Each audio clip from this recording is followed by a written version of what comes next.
or one of us, your passion is the world of mountain biking. From enduro to gravel races and everything in between. This is Insider MTB, the podcast that takes you behind the handlebars, into the dirt, and behind the scenes of the mountain biking world. And now your host, Austin White.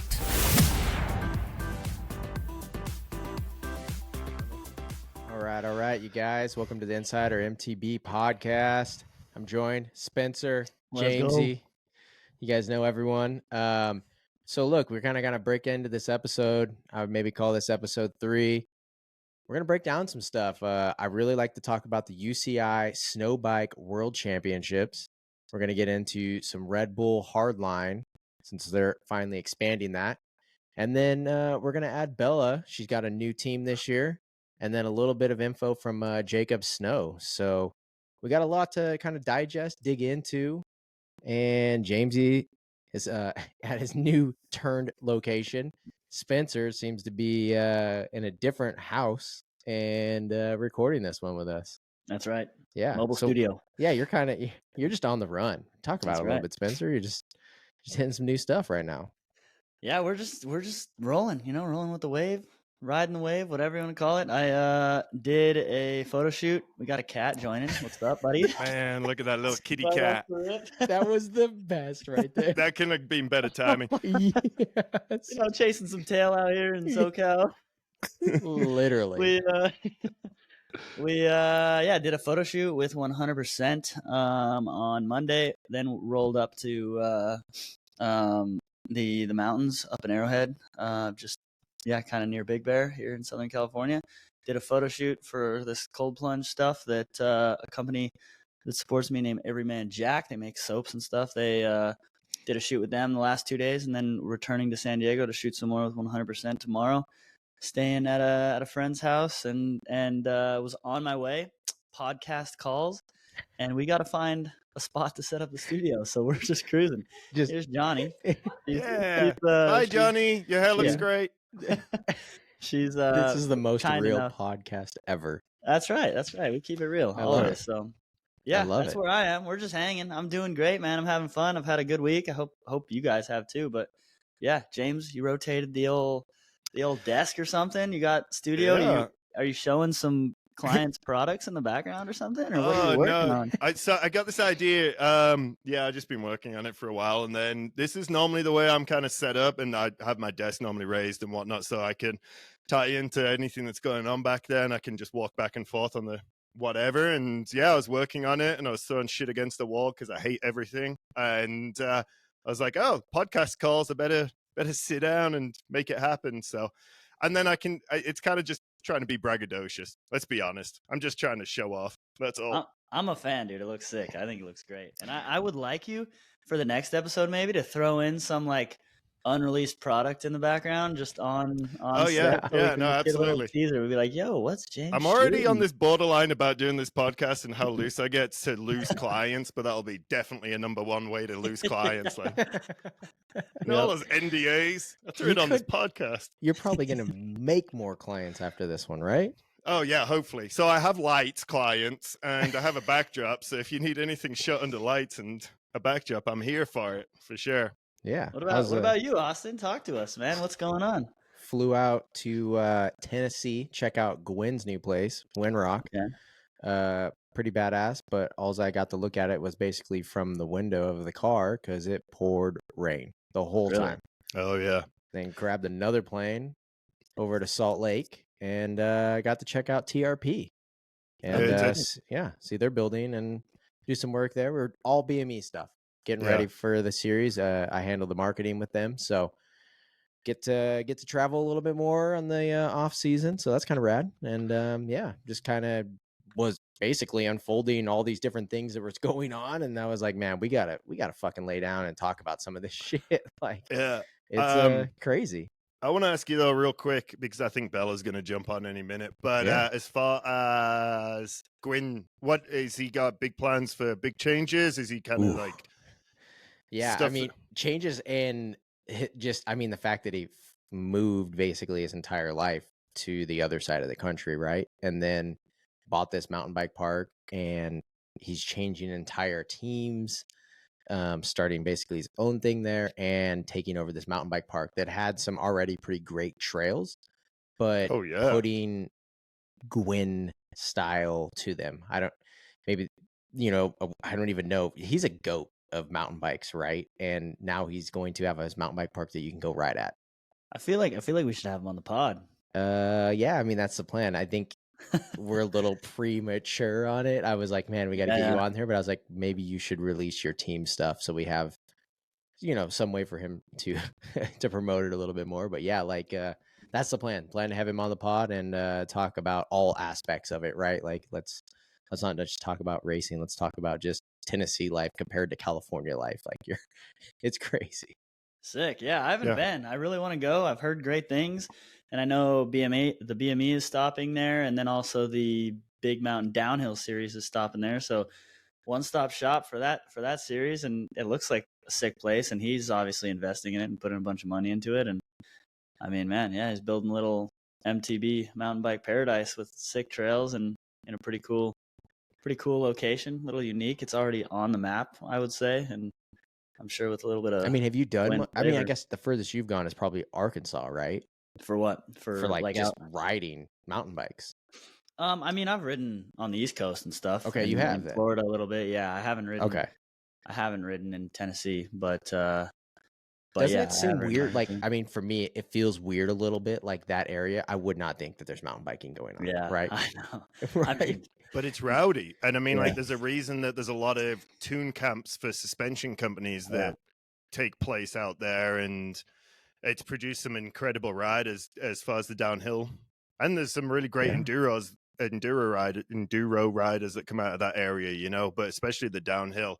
The East Coast, that was the thing. I think that we've always got this preconceived notion of like, oh, you go to California, you go to Colorado to ride bikes, and then it's like, holy shit, there is a real scene out there. It's and it's scary. Like the tracks out there at Windrock, scary for sure, especially in the rain. He legit gave us bikes to go ride, and it was pouring rain, and no one, like, there was some locals riding, and he was just like, you can go ride. It's pretty rowdy. I wouldn't ride right now. If Gwyn tells you that recommendation, like, oh, well, then I'm guessing I probably shouldn't ride that trail. Nice. So he's got some big plans for the place, though. Oh, it's crazy. I mean, I don't fully want to spoil it, but like, no. We got the full tour and what he's putting in there from what it was to what it's going to be. And especially because a lot of it will be done for the BME race and the BMDH race. So it feels pretty cool. It's like we're unwrapping the brand new present for when we're going there. So that's going to be pretty rad. Don't spoil anything. Let's wait for him to be on the thing, and then we can discuss it.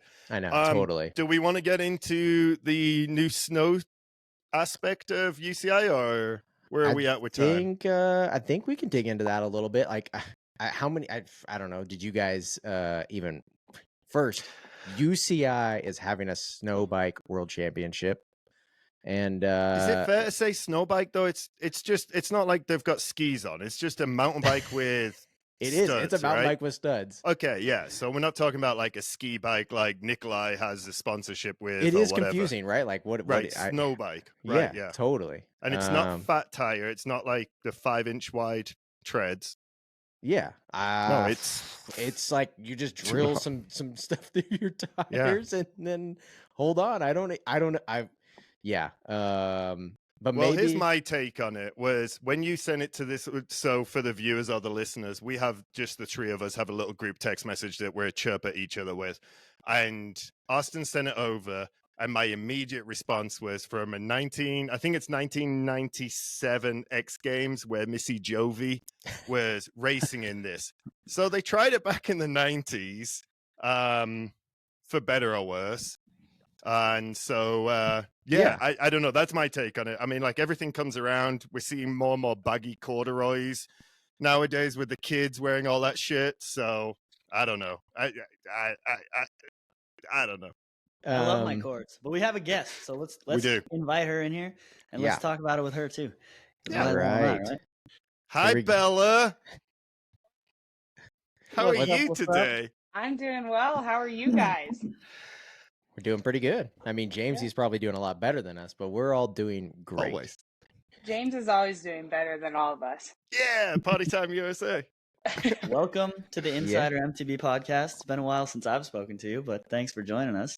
So like episode 3 for us. So we're getting things figured out, but thanks for coming. Yeah, You're it's going to getting be it a little going. rough. It's going to be. That's Yeah. okay. No, thanks for coming on. Everyone, this is Bella. She is been racing Enduro for 7 years? Six years? Yeah, 7 years. Yeah, it's been time's flying.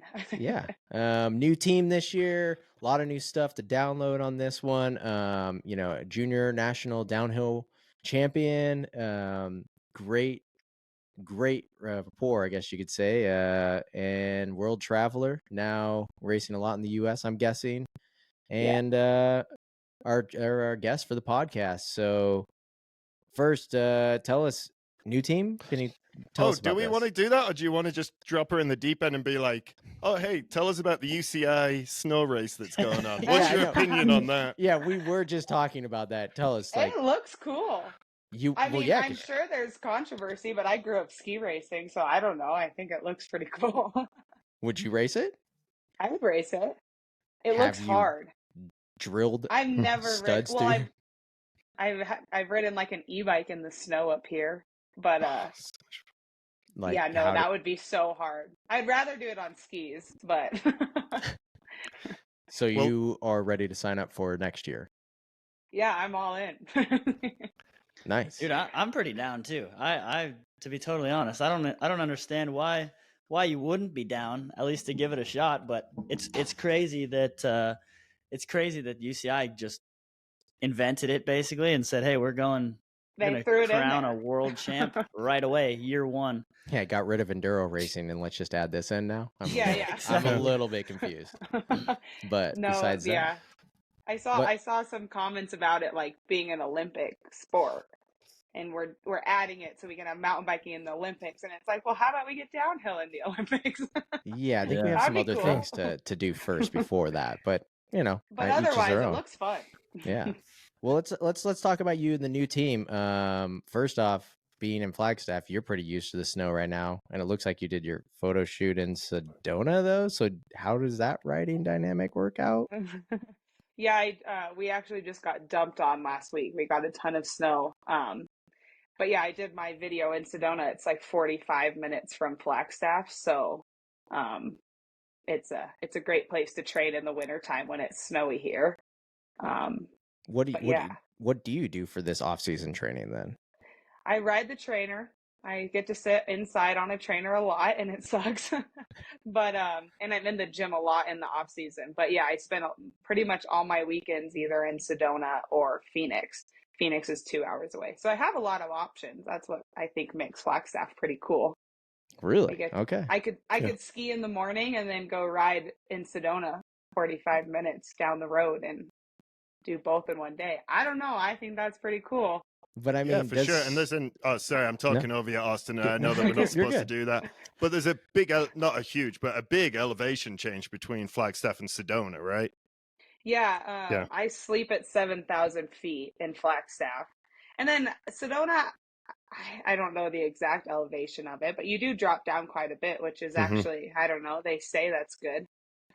Well, I guess, so that you can ski in the morning and ride bikes in the afternoon. But anyway, you haven't actually announced this team or any of that. So go ahead and do that. She has, I think, right? On Instagram. Oh, on Instagram. But Instagram. I don't look at Instagram. I'm locked out. This is where I get all my news, is all this your podcast. Info. Yeah. I'm on the KHS Pro mountain bike team for this year, and I'm pretty excited about it. They're treating me well, and it should be really fun. Big change. Yeah, right? Tell us how this all came about. Right? Yeah, you were with a Giant, aka Liv. I can't seem to put that out there, but you were with Liv for a while, and now KHS, a pretty big change, pretty big move, completely kind of different brand from the global scale, I think. But seems exciting. Much different, or a big change, I guess you could say. I mean, Liv is an all-female brand, and they're awesome, and I think it was just kind of time and I made the move over to KHS, and I'm excited because I get to do some downhill racing along with enduro racing, and I don't know, I'm excited for a new change, and yeah, I think it should be good. Go ahead, Austin. All right. So look, all right, you were on a global team. Now I'm guessing this is a U.S. team. Does that change the structure of what you're going to be doing this year?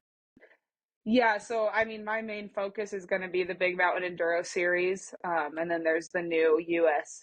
Downhill Series. That's really going to be my main focus for this year. I haven't made any plans to really go out of the country and do any of the UCI enduro racing, which I'm not too upset about, to be honest. But yeah, I don't know, racing in the U.S. So was that you pointing, because that's where I am on your screen, Yeah. Austin? I like it. We're working on it. Yeah. All right, with this, so you did mention, so it looks like you're going to be doing enduro and downhill this season. Like you pretty much on the road the whole season with this then. Yeah, there's going to be a lot of traveling and moving around. My boyfriend Lucas is actually driving the KHS trailer to all the races. So we got a good team dynamic, I think, going there. And I don't know, I think it'll be a really fun year, and I enjoy having fun, and I think I do better when I'm having fun. So I don't know, I think it'll be good. Is it attached on the back of the Fun Mover, or what's the plan? We Little discussed package it. deal. We discussed it. I think the Yeah. Fun Mover, the Fun Mover still needs to make its appearance at races, and so that'll be quite the setup if we have the trailer Okay. and the Fun Mover. Wow, this is a big area going down. Yeah, no, it's been a lot of behind the scenes work, but I think And then it should who else be. is on this team with you?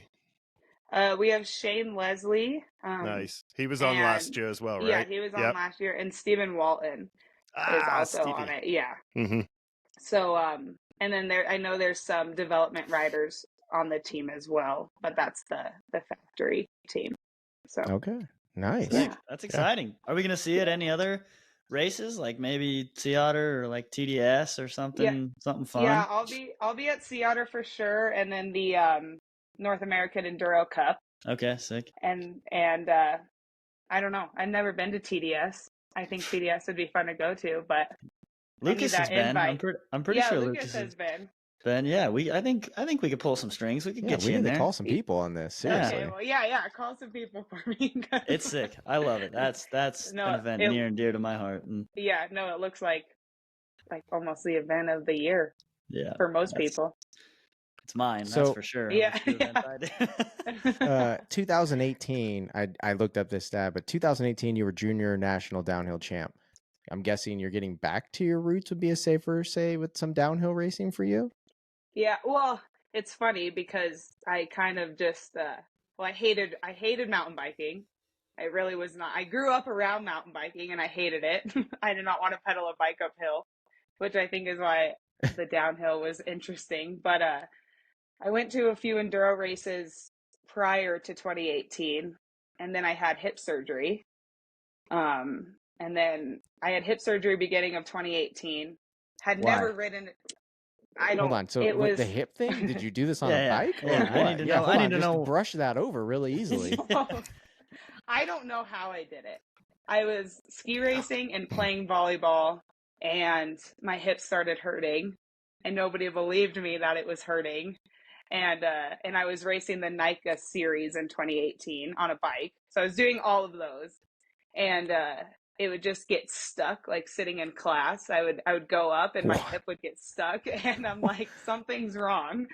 So at the end of 2017, we finally got an MRI done, and I had they didn't want to call it a fracture. They didn't really know what to call it, but I had some type of fracture in my in the socket of my right hip, and as well as torn ligaments. And So- you're like, what, 16, 17? How old? 17, yeah. Is this Wow. like something they would see in like an old person type of hip? Like, what are we talking Well, here? Kind of. The fracture, they didn't know what to call it, but they it was like an impact Wow. from impact. So I don't know if it was volleyball or ski racing or what it was, where it came from. The ligaments that were torn, that's a genetic thing. They were too long. so they would get stuck in my hip when I would sit down and pinch the ligaments. Yeah.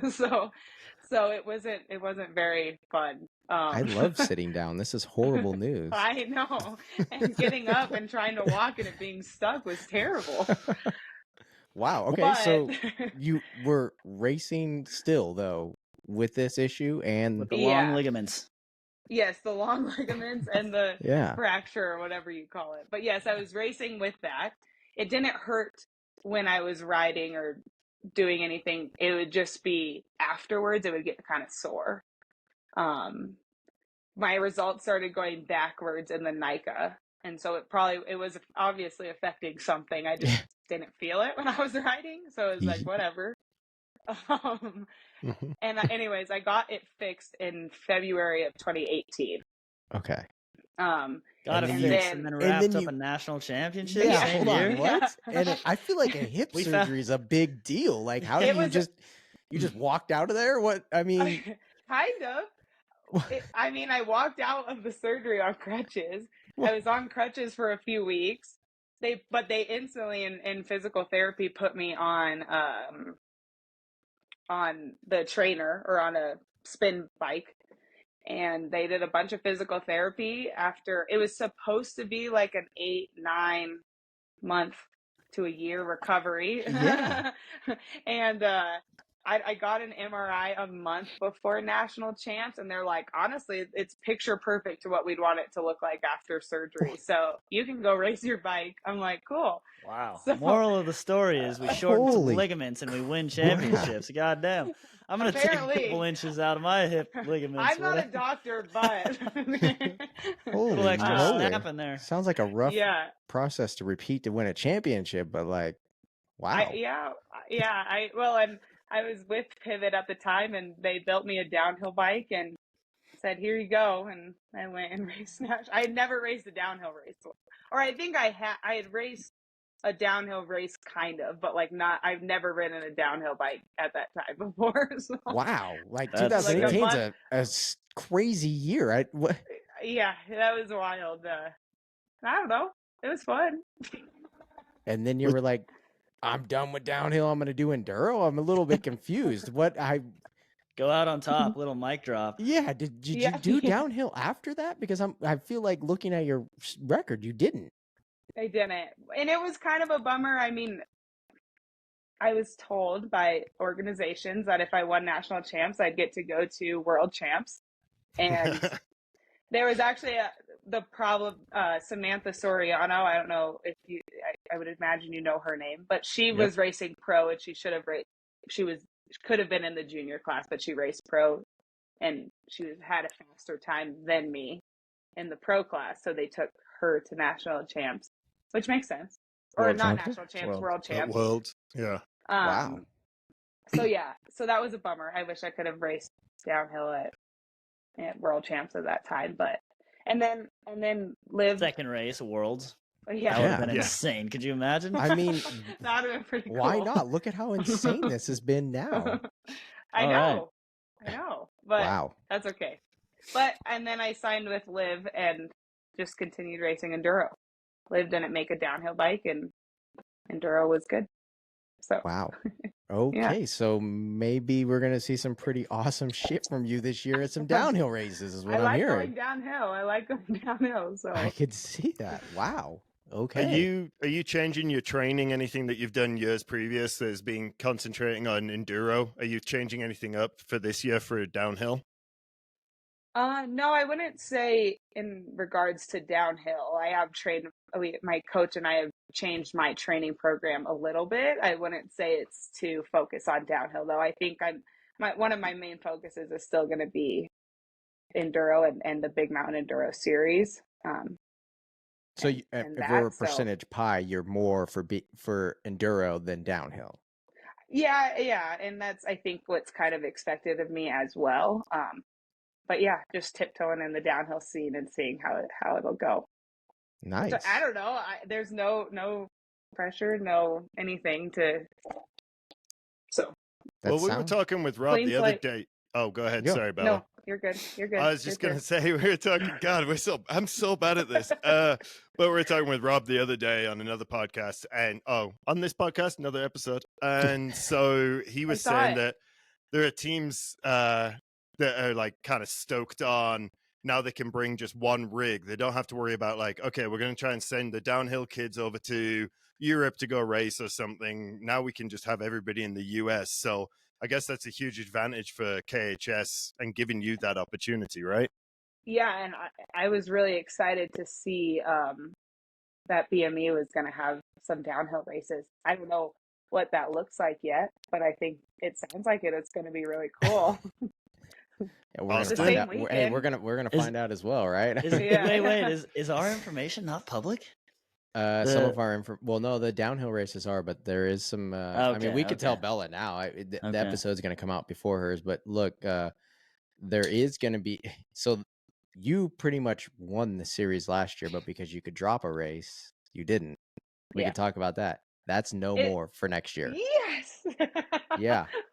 Yeah. I don't know if that's bad to be excited about, but I think, I mean, there's how many races? 6? Yep. Yeah, 6 for the There Enduro. shouldn't be a dropped race.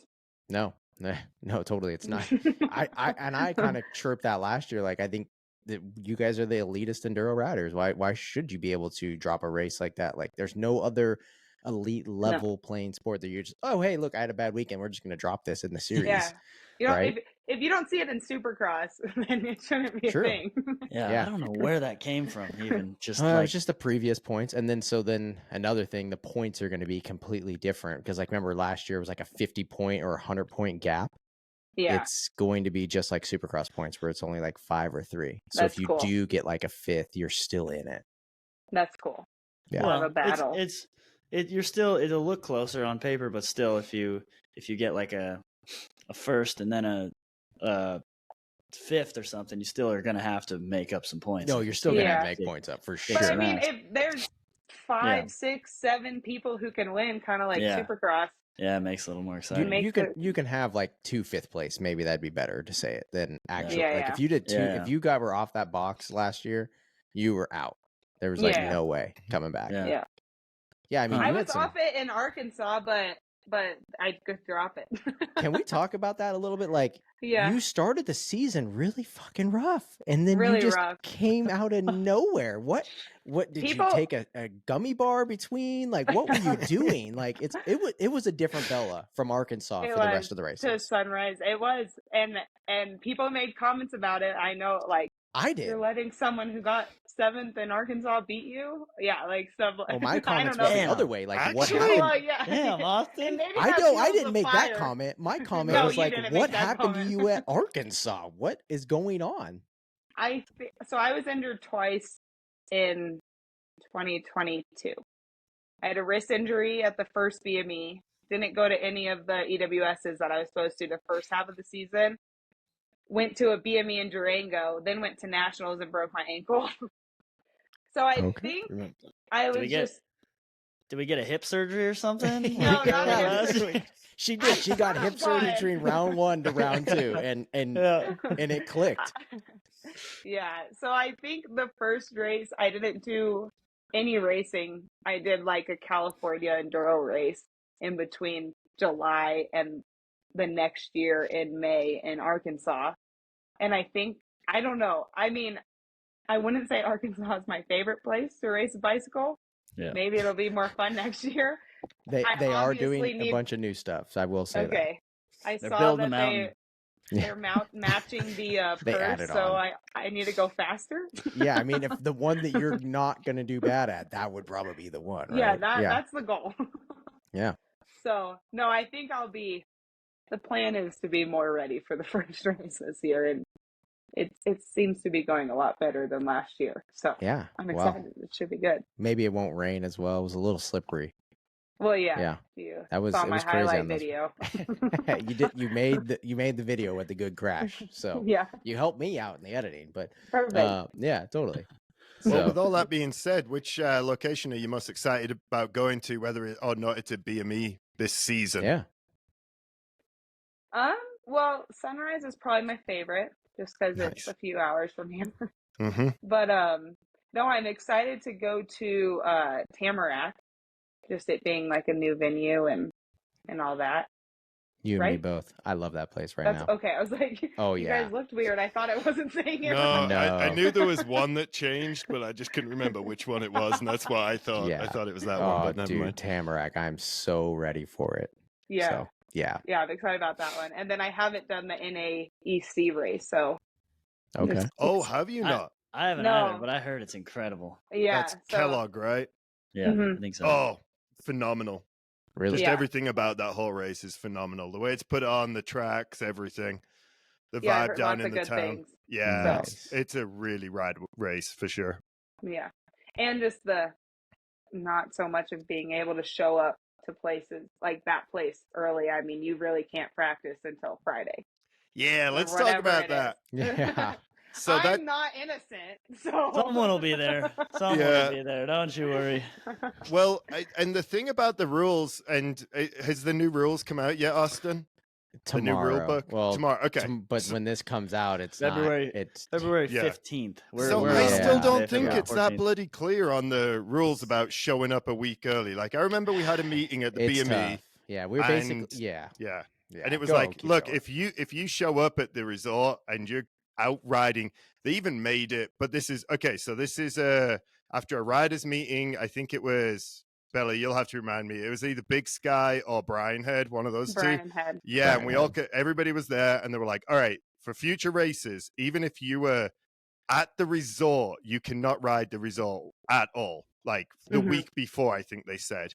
And now the race, now it's like, if our guys are working on a track, and Austin, correct me if I'm wrong, and maybe I misunderstood this, but if our guys are working on a track, it's closed. You can't ride that. And it's like, okay, so we can still show up on Tuesday and just ride everything. I think honestly, James, it's not really in the control of the BME organization because it's open. It's public place. I mean, I think it's kind of more leaning on the riders to hold a more of an honor roll system and be like, hey, okay, I promise I'm not going to go ride 2 weeks earlier and just lap the place out to learn it, and for them to show up and rip, because I don't know, I'm sure there's some people that'll show up to wherever Tamarack and they're local to the zone, and then they'll be in the top 10 or something of the men's, and they've never even been heard of per se. Like, it happens. Local knowledge is a big thing, and there's only so much you can do about it. So I think it's up to the riders. I mean, Bella, we'd love to hear your opinion on it too, but I know it's a controversial topic, and I think because the rule book changed last year to say no pre-riding Monday, Tuesday, and then Monday, Tuesday, Wednesday, and then we practice Thursday, Friday, or something like that. And that's fine. I mean, people were still showing up Saturday, Sunday, and riding. I did, right, because everyone's doing it. And if you have the means to do it, go for it. I think just what Spencer was kind of saying, like, how do all of a sudden we just call sunrise and just never let you ride there until the event? You live 2 hours away. Like, how does that work out? You know? You raced sunrise this year. Even though they ran the trails, they didn't run them all in one. Like they patched a lot together. So I didn't get to ride any of that new backcountry stuff or anything like that, like prior. So I think BME tries to do some of these backcountry stages and things like that to try to even it out. But and there is moments when that does work, because that was a gnarly, like 15-minute long stage. But yeah. Me and Jamesy broke it in. So perfect. Yeah, but. That's why the line sucked. I was gonna say that's a lot of skidding down a hill. That was the best lines you've seen. I didn't even go. I wasn't even there. I believe it. But yeah, whatever the case is I know that, like, even Jill Kittner, when she raced her first EWS, went over there early and rode a bunch of it, and they got pissed at her for it when she won. And they were like, it's not a real win. And I'm like, there's you replica. Still have to make it through the day. You do, yeah. It's a gnarly day, right? And yeah, I don't. It's a very tough thing. I think it's cool that saying Monday you shouldn't be riding it, so these guys can actually broke the course off. And there's a few things, but yeah, like if we're going there a week before, what do you do? Yeah, and that's the thing. I think I don't know. People get angry, but the people who are getting angry have done it before. Yeah. So I that's know. kind of where That's I'm why at. they're getting And like, angry, right? yeah, exactly. And if the course, EDR or whatever does it, they release the course the week before, and you know exactly what the course is going to be, and you don't go ride it. Where I think it gets a little confusing, where BME or whatever, they can't really. They kind of have to get there to be able to see what the course is going to be. I think it makes a big difference when you ride a course or ride a trail just as a trail, and then you ride a trail when it's taped. Yeah, like they're totally. and so pre-riding a taped trail before practice, I think does give you, I mean, obviously any sort of pre-riding gives you a benefit, but pre-riding a taped trail is going to make a big difference. Yeah. I think we Before all the agree race. with that, right? Yeah. Spencer could tell us the best. He's actually raced this shit, so. No, I mean it's true. It's tough though. It's a tough thing. It's two sides to every coin. I mean, Yeah. if you have the means to go out and be able to go a week early and ride the mountain that they're going to race a week later, like there's not much you can say to argue that. There's other people that work a 9 to 5 or whatever, work a Yep. job, and they aren't able to go a week Yeah. early to ride a place. I mean, sorry, it sucks. Like that's a bummer, but it's just kind of the reality of things. And unfortunately, I mean, that's why there you isn't guys like get a lot of. It's really hard when you guys did EDR, EWS, because those dudes have raced it how many years in a row? Yeah. They are 9-hour drive away, so they probably could go ride it when you're not. All that type of stuff, right? Yeah. Yeah. And I mean, I don't know. This is probably super controversial too, but it's my job to race my bicycle. Yeah, exactly. So I mean, Yeah. I So can why go not places take any and go ride 'em. advantages that you Yeah. can? Exactly. Put your best foot forward. I mean, you have every right to go do that, and everyone should kind of expect you to do that. It's your work, and if other people wanted to do that, they would. I'm sure they would take the opportunity to go a week early. But the people that can't are the ones that are going to be a little more upset. And and it's sucks. Understandable. I get Yeah. it, and it does suck. But also, if it makes a difference of winning $300 versus $2,000 or however much the purse is, like that's a big deal for you. And this is how you make your money, and this is how you live. So like, if you can help yourself get closer to the top step, like I would hope as a competitor, you're taking every step, no matter who it is, like every opportunity you can get to win. I mean, Kobe Bryant or whoever, basketball players doing everything and anything to make sure that they're winning championships or making the most money. Like, it's natural. That's sport. All right. And then one of the other rules that is going to be coming out, if it hasn't been announced, is keeping you bastards to a damn start time. Ooh. Yeah. So you've got to be on your start time. Is that something that you're excited about or indifferent? My one thing with like EDR, and I think it's good, but like having an hour to get somewhere and you're like dying to try and get to the start. That's not my favorite thing in the world. But then there's at BMEs or wherever in the States, there's people who wait around for 3 hours and you're waiting to see your finish results, but there's still people who haven't gone and done the stage. That's a little like, okay, come on. So I don't know. I think when there's a start time will be good. I'm just hoping I don't have to die to get to the start. I think, and I will say that like Rob wakes up pretty early on most of those mornings on Thursday and Friday and actually rides the climb to see, okay, it took me an hour and a half. This is how much time we should give him. That's good. Yeah. So like, I think they'll be pretty fair times. Because I don't think that happens always. No. I'll just throw a number out. It used to be with the old owner, it was just him and his girlfriend would go ride it, and they would split the time between the two of them. And we're like, okay, then this is about a fair thing for whatever, like the pro men versus pro women or whatever like that. But I think it's a good thing, and I do think it is good to make sure that there is a little bit of a pep in your step between the things. But I know the EDR is gnarly, like to get between those two. I've literally done a couple of the EWSs and have literally crested the top of the climb, and my start time is like 10 seconds, I roll straight into the start gate and Yep. go. Like, I hate it's that bad. cutthroat insane. sometimes. Yeah. And you just That's spent an hour insane. climbing, and now you got to Yeah. No sprint way. immediately, dude. Yeah. It's some of them are So super like, okay, tight. tell me then. So like Richie Rude, who wins these things, how Yeah. fucking early does he get there? It depends. It all depends. It all depends on the transfers, really. But Yeah. if you're Is on he it, doing the same thing though? Is he like 10 Sometimes. seconds? I Wow. mean, yeah, I think. I mean, I That's would gonna say change some shit up this year. Yeah. I Yeah. mean, it depends. It depends on the transfers that you guys give for the BMEs. Like, they don't have to be so tight. I mean, I think. I don't think they're going to try to make it into like a super DXC race at all. I think we're going to give them the space. Yeah. And I'll probably argue for that because I'm going to need to get to that fucking spot to shoot it.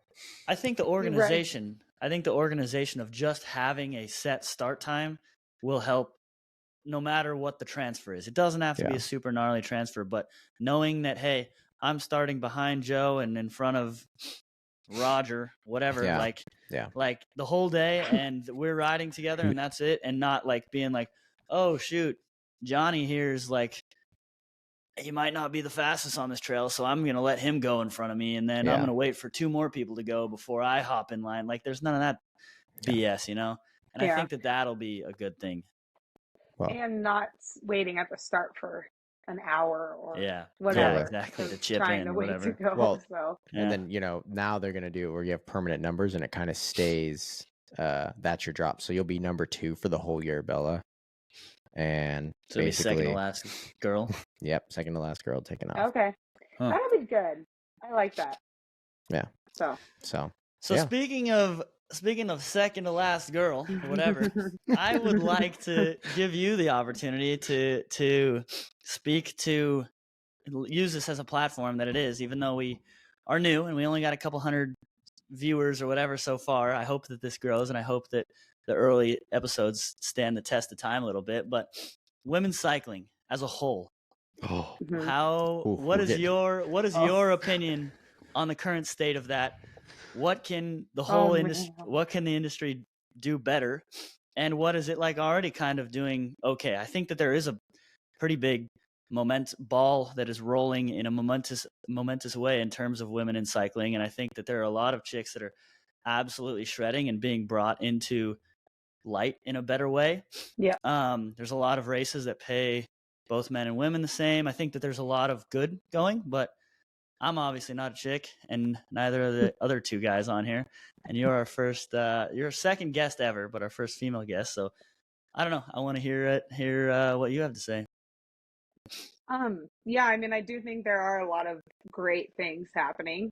I think your comment about there are most races paying females the same is the problem word for that. And all races, I think. And I think most races are at least at that point now where they're paying women the same. And yeah, I think there's a lot of good things happening. I just think there's like that the gravel world last year. I think it was Gravel World Champs broadcasted the men and decided not to broadcast the women. And there's just small things like that. That it's pretty crazy that that's still happening, in my opinion. But I do think things are going in a good direction.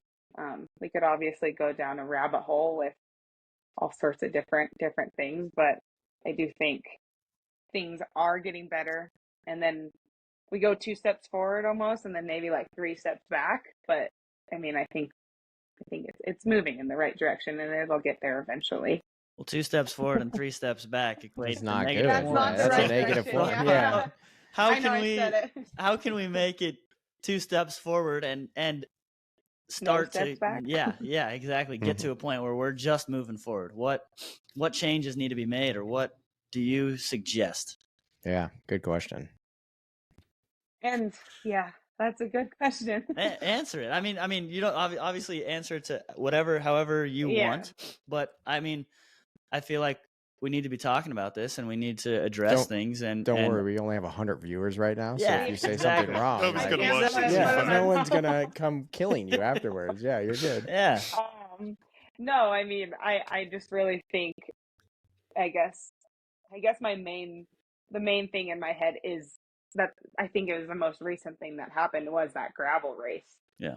And who thought that should, like, why couldn't we watch the females? And how is the female supposed to advance when it's not being broadcasted?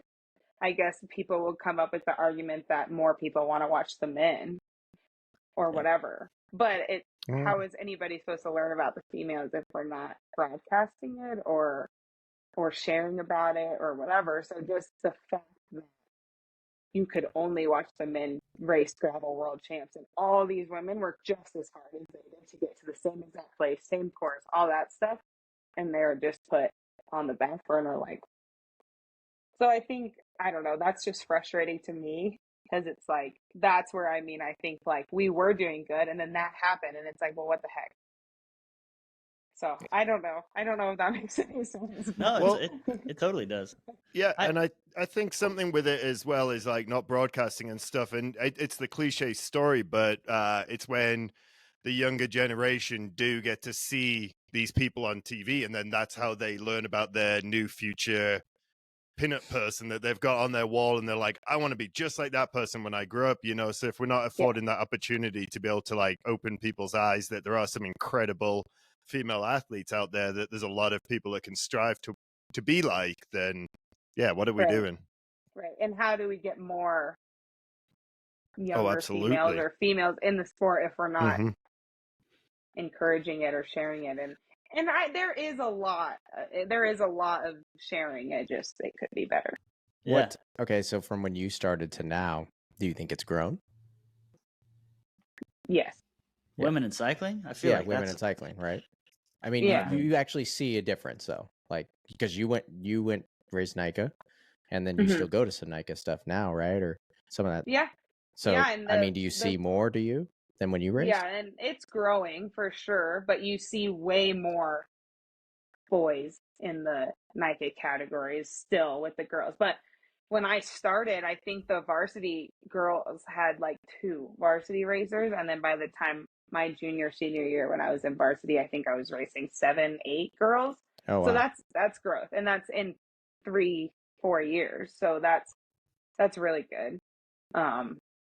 We could even go ahead. But then there's 20 varsity or 30 or whatever it is. I know it's split up in varsity boys, and then there's 100 JV boys, and there's 20 JV girls. There's just still that gap, and I mean, it takes time for things like that to change, but well, it takes time, but it also takes actions on not just the I mean, like if we look at the BME, so I started shooting it in, I think 17 might have been my first year, 16 or 17, and looking at the pro women, like the category compared to how it is now. And then something else that's going to be getting announced is that they're going to have what are they calling it, Austin, semi-pro or semi-pro class, semi-pro female class or women's class, so that, because you think about last year, we had, what would you say our women category was, like maybe 12, 13, 15 deep. Yeah. And then there was the same, you being one of them, Bella, the same 5, 6 people in and out of that podium spots. And then the other people that were like, well, we're not beginners, but we're not pros. So I think having like a category like that is taking away a little bit of the intimidation of racing and stuff. But outside of that kind of stuff, as far as action goes, what do you see on the bigger scale, Bella? Is it more kind of like female focused, like projects? Is it like, like, let's just pretend that you're an 8-year-old, a 9-year-old in today's day and age with social media. What do you think that you may be looking for? Or like, where would your vision be? Or like, how could we keep you in the sport as an 8 or a 9-year-old that likes to ride bikes around the neighborhood with their friends and stuff? And how could we keep you in the sport? Yeah, I mean, I think, again, seeing more of it. And I think people are doing a really good job of trying to do more female or younger girls. I know NICA does a good job with their girl kind of clinics, and I think female clinics is like a really big thing. You get girls going and riding with other girls and having fun, first, I mean, not at 8 or 9, you don't have a boyfriend telling you how to ride a bike, but I think that can be the stray away. And I don't know. I mean, I think just promoting more and having more of those opportunities gets people more confident, because I don't know, if I was learning how to ride a bike, I don't want to go show up to a clinic with 10 dudes who think they're the best thing ever. Oh, yeah. So I don't know, like, I don't scary. either. I mean, well, yeah. best thing ever. But Wow. I still don't want to go ride with, like, group rides with a bunch of boys. I'm like, I think I'm okay. They make me better, but Yeah, we get it for sure. Yeah. I mean, I'll say this, like, I have 2 daughters and I come from motocross, and I have zero desire to push them into that sport at all. I want them into cycling because there is actually a future for women in that. Yeah. You know, like, that's, you come from moto, you know some stuff of that, you know, with your dad. And I raced off-road trucks, and I had And there's pink nothing in fiberglass that, right? bodies. Yeah, no, I mean, definitely nothing in short course off-road racing. But being one of the only females in the class is like, I had like pink on the side. That was like bullseye target for the boys. So I think, like, I don't know, there was maybe 2 of us in a field of 14-year-old boys. Scary. Wait, how old were you when you were racing off-road trucks? I think I started in like the younger class. That was like, I don't know, I think you had to be 7 or 8. That's and dope. Then, yeah. I know nothing about that. All the way up till I was 15, and like the modified trophy carts where you had to use a clutch and shift and get to race. I don't know. I came from a family of racing, of just something with wheels on it, and we're gonna fucking go fast, right? Yeah. Tell a little. Could you give us a little bit of the history for everyone? Yeah, and both my parents race mountain bikes. They race downhill with intents and things like that back in, I don't know, the 90s. And but my dad actually grew up racing motocross, and he raced supercross when it was 125 and 250. And then he went to trucks and all that sort of stuff. So I don't know. I come from a lot of different racing, and I don't know. She's very competitive, is what she's saying. I'm very competitive. Family game night at holidays, not that fun, actually. It kind of gets scary. So good. Wow. Oh, that's awesome. But, yeah. What would you, and this is definitely a putting you on the spot, and we've kind of touched around it a little bit, but is there anything that you're currently doing, like as you personally doing to try and, I don't know, like bring up the next generation? Or are you, like, I think Austin said that you're still kind of involved in NICA. Are you still doing, like, what do you do right now? Or what do you think that you could do better as well? What do you do right now, and what could you do better? Or us. Or anybody. And everyone. For sure. The mountain bike industry, the cycling industry. Yeah. Well, I mean, for everyone, I think everybody can just, I mean, the big thing, I think, is just being stoked, and everybody who wants to ride bikes, if that makes sense. I mean, I don't know, like, there's so many things that could happen, but I think if everybody's just understanding, I think, where women are coming from and making that better. But I am involved in NICA. I was a lot last year. I haven't been as much this year, which is on me, but that's something I could definitely do better. Was at the start line of all the NICA races last year, and lining everyone up and cheering them on and telling them when to go, and I got a lot of positive feedback from that, and it felt super cool, and a lot of the kids were just stoked to see me. I would wear pink wigs, I would wear tutus, I would just, I don't know, get them excited to go race their bikes. And I think that's something I could be more involved in, and it's something that's interesting, and I think it gets them just super excited to, one, I came from NICA and now I'm getting paid to race my bike, and 2, just, I don't know, make them excited about it and see that they can progress to kind of what I'm doing if they wanted to. I love that. So that's great. Yeah, that's sick. So then what can we do to get more little girls on bikes? from an earlier age. What do you think? I don't know. Yeah. I mean, yeah, I guess I think because I mean, I don't know, you just put maybe the stereotype is like, oh, I had a boy, like I buy him a bike and he gets to go rip around the neighborhood or whatever. And maybe there's the stereotype of, oh, I had a girl and she can play dress up. And so I don't know like where I'm necessarily going with that, but like we have friends who had a baby and we got her a pink Strider and she's 6 months and she's been stoked on the little like the base that it comes with and rocking on it. And like, I don't know if it's like starts at a super young age. I don't know exactly. I think the stereotypes might keep people from involving their little girls in sports like this. And I don't know how that changes. Yeah. I think that's more of like Tour de Femmes, more women being great, like women like you winning enduro and us being posting championed. about it. Yeah. I mean, that's huge, right? Like, not and everyone's I think adults seeing that, not just kids seeing that, because I think that's where it comes from. You have to get involved in it somehow. It's usually the parents. Yeah, and so I don't know, but go ahead.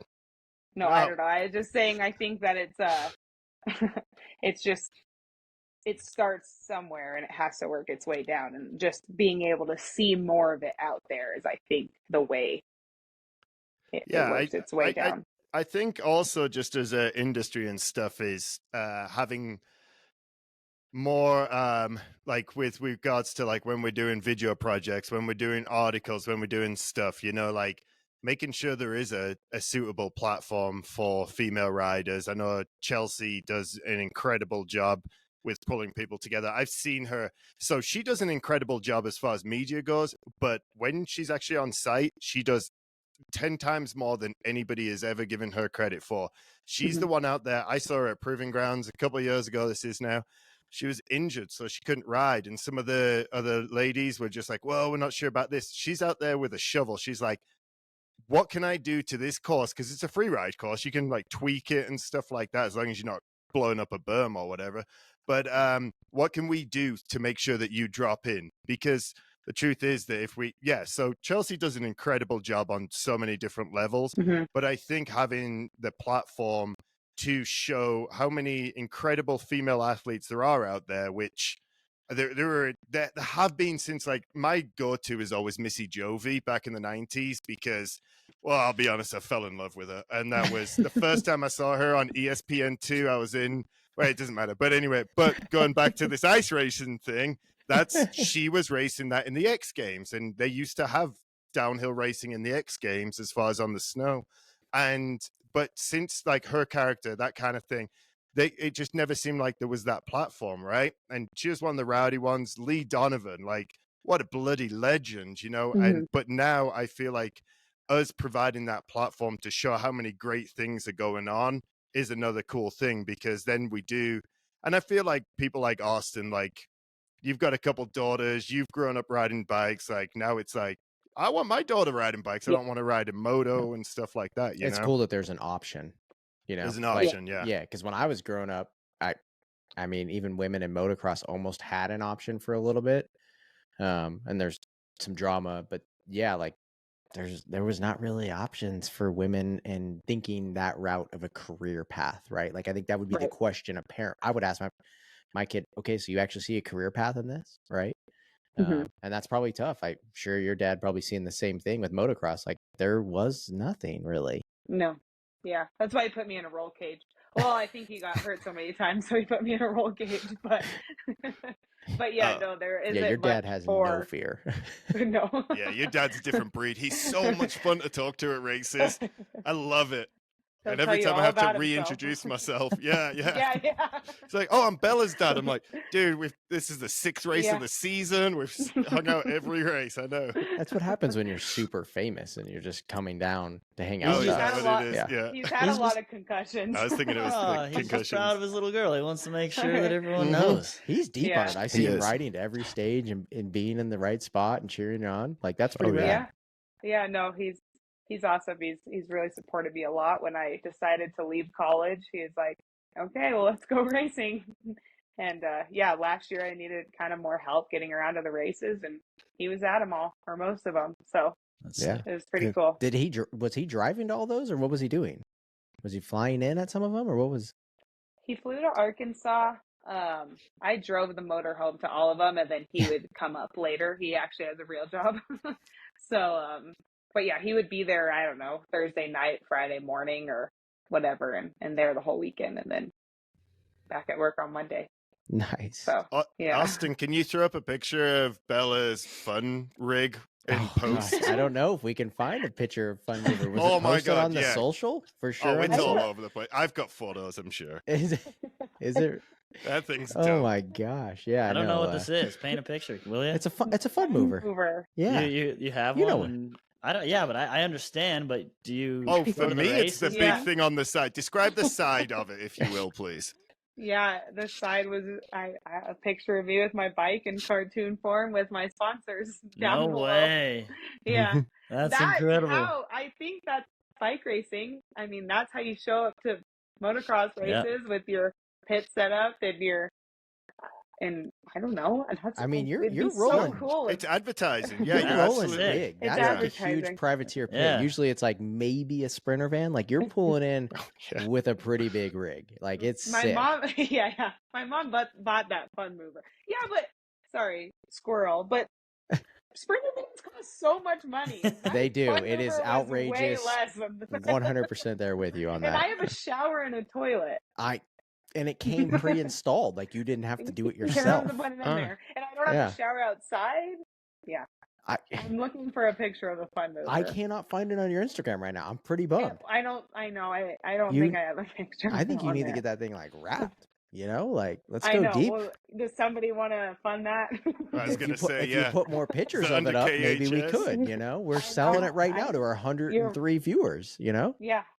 yeah. Slap a logo on there. Yeah, marketing Oh. pays for your gas. Let's go. I Yeah. feel like we could do this. We can make this Yeah, happen. seriously. You're gonna have to find the photo. I don't know. I just found a picture of when I got it stuck in Big Sky.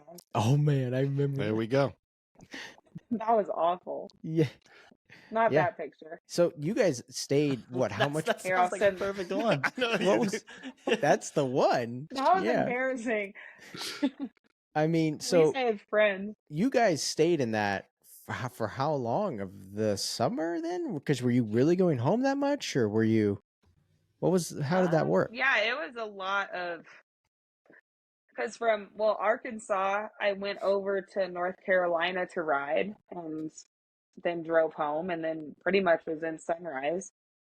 I don't know. I was kind of all over the place and not home that much. I spent a lot of time with the dog and myself in the fun mover with my giant face plastered on the side. I'm like, I'm gonna get kidnapped.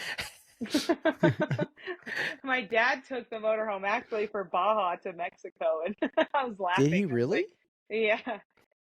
Like So, to the 1,000 or 500, 400? Yeah, he just raced the 1,000. He on did the- the on a- 1,000? Yeah, on like a 5-person team on dirt bikes. Yeah.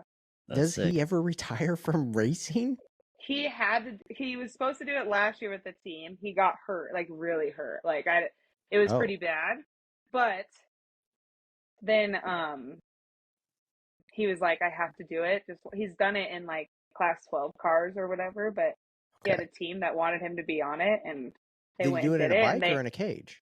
What? on a bike. Oh, on a bike. Okay, Yeah. so brutal. Yeah. it He rained. was like, I'm never doing that again.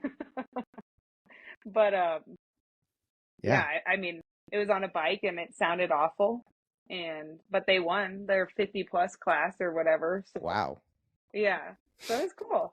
I don't know, it was fun to watch. It was really stressful actually at the time. He like sent me all of the stuff he like owns, and he's like, just in case. I'm like, dude. Just in case? Yeah. Jeez. He's like, I Wow. have money in this and I own this, and I'm like, dude, why are we talking about Now you know where to get the money to wrap the motorhome. You know? Yeah, exactly. Yeah, so you're still Uh, nailing down if you are getting the motorhome for each round. It might just be out of the KHS thing. Yeah, we might just drive because we'll have lodging and everything now. I mean, the motorhome was my lodging last year and my vehicle, so it that worked out really well. But now we'll have like Airbnbs and stuff at every race. So logistically, this new team is probably better for you since the other one was more global and this one's US, right? Would you say that? Yeah, and I think there's a lot more support in the US on this new team, whereas I was kind of running my own program last year with still really good support. It was just different. Yeah, and it'll be nice to have a pit set up, and just like, I don't know, all the spare parts I need, all that kind of stuff, just at the races, and I don't have to think as much. Yeah. It's a lot to plan to go racing. Not that I should complain, but so last year was you and the boyfriend, right? Like, yeah. And if you got a flat or whatever it was just you. And now this year you're gonna have some support, I'm guessing. Yeah. Okay. There will be support. I mean, bringing that trailer, and then Lucas has really been on his game of being a mechanic. So yeah. I was about to ask. Yeah, so you've got Lucas as your mechanic, right? Yeah. Right on. Yeah, ish. Yeah. Is he going to be racing as well? Right or no? Yeah, he'll race e-bikes this year. Yeah, that's our boy. I talked him into the e-bike class. That's nice. That's a pretty solid program, honestly. All right. Yeah. Nice. But you know that he's going to be leaving the pits super duper early each day, so you're going to be responsible for doing the last minute bolt check, right? Yeah. Oh, no, he can do that the night before. He'll do that. No. I know he is going to be leaving early, but I don't know. I can take a tool and check to see if stuff's tight. Yeah. Absolutely. So what are you looking forward to most? I think we just have a few minutes left with you. We don't want to take up all your evening, but what, like this year, 2024, what gets you the most fired up? Yeah, I mean, I don't know. I think just this big of a change is really what's going to be the most exciting thing. I think change is good, and something new is going to be really good. And I'm kind of just excited to see if I can go win a BME overall, and if I can go do well at some downhill races. So I think that's really the big goal, and yeah, just excited for something different. I think it should be fun. That's exciting. Nice. Yeah. No reason why you can't. Yeah.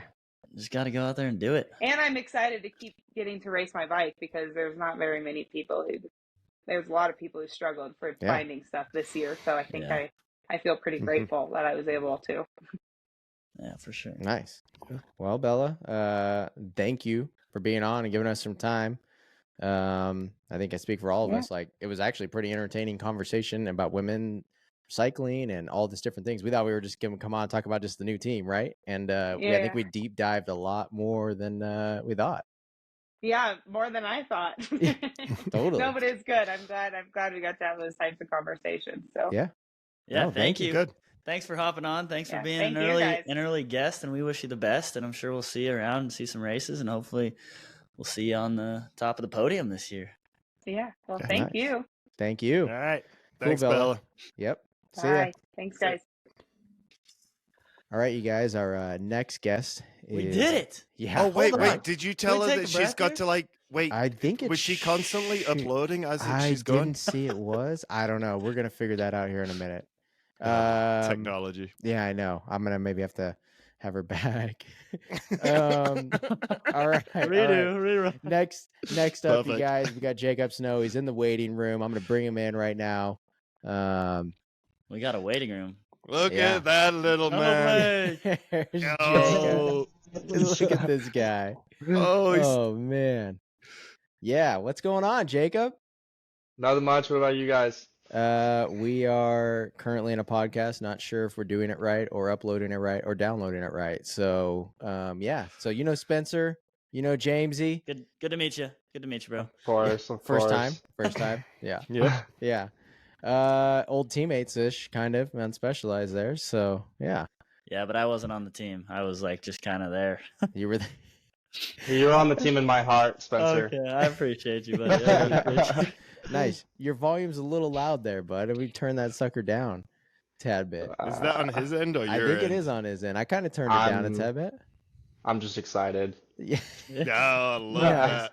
Cool. So, Jakob, tell us. New Whoa, team whoa, whoa! this year. Get a Hold little on, bit what? of little bit of an introduction on who Jacob Snow is, there, Austin. No. All right, all right, all right. We know who he is. Yeah, we but know. Look, We know, yeah. Jacob Snow, was it Let him say U21 it. 2022 champion, right, at BME? Yeah, Yeah. 2022. Yeah, of your Enduro class. Moved up to the pro class last year, ripped some good races, did some doubles that most people wouldn't even think about doing. Yeah, team specialized for the last couple years, was up and comer top racer in the Enduro series at BME. Now got some announcements and on a new team. Can talk about it. Looks like it's been going on for a little bit, right? And yeah, tell us what's up. Yeah, so it was with Specialized the last 4 years. And then coming to this next year, I just kind of needed a change, needed like a refresh.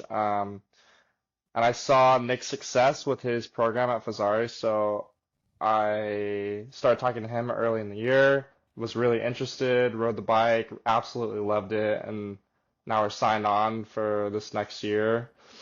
And it should be good. Racing should be good. I'm stoked on the program and on the bikes. So Nice. Well, yeah, like talk a little bit more about that. You just said on Nick's team, so Nick Nesterov and then his Fazari team. Can you kind of elaborate on what that team looks like? not really right at this minute. I can't really say, but like Oh, is it not been Uh, announced yet? no. Perfect. Well, He's just taking me under his wing. So it's like he's just really helped me out like with everything, like bike wise, training wise, like just getting connected in the industry more. Well, hell, do you know when the team's getting released or the information? Mm-mm. Fuck, Austin. I thought we were done and ready to release this. Look, hey, it doesn't come out until like next week, this podcast, so I'm sure it's No, coming we out got soon. two We got weeks time. or- Look, like what can you release? Not much. Not much. Well, Nice. look, Okay. Well, you're on look, Fazari bikes. you're on a new bike. Let's talk about that. Yeah, what do you want to hear? Well, tell us. I mean, you've been riding them for a little bit. How's it feel? It feels good. It's a little shorter than the last bike I was on, which is what I needed. I don't really need that stability and like the gnarly sections and the jumps, as you guys know.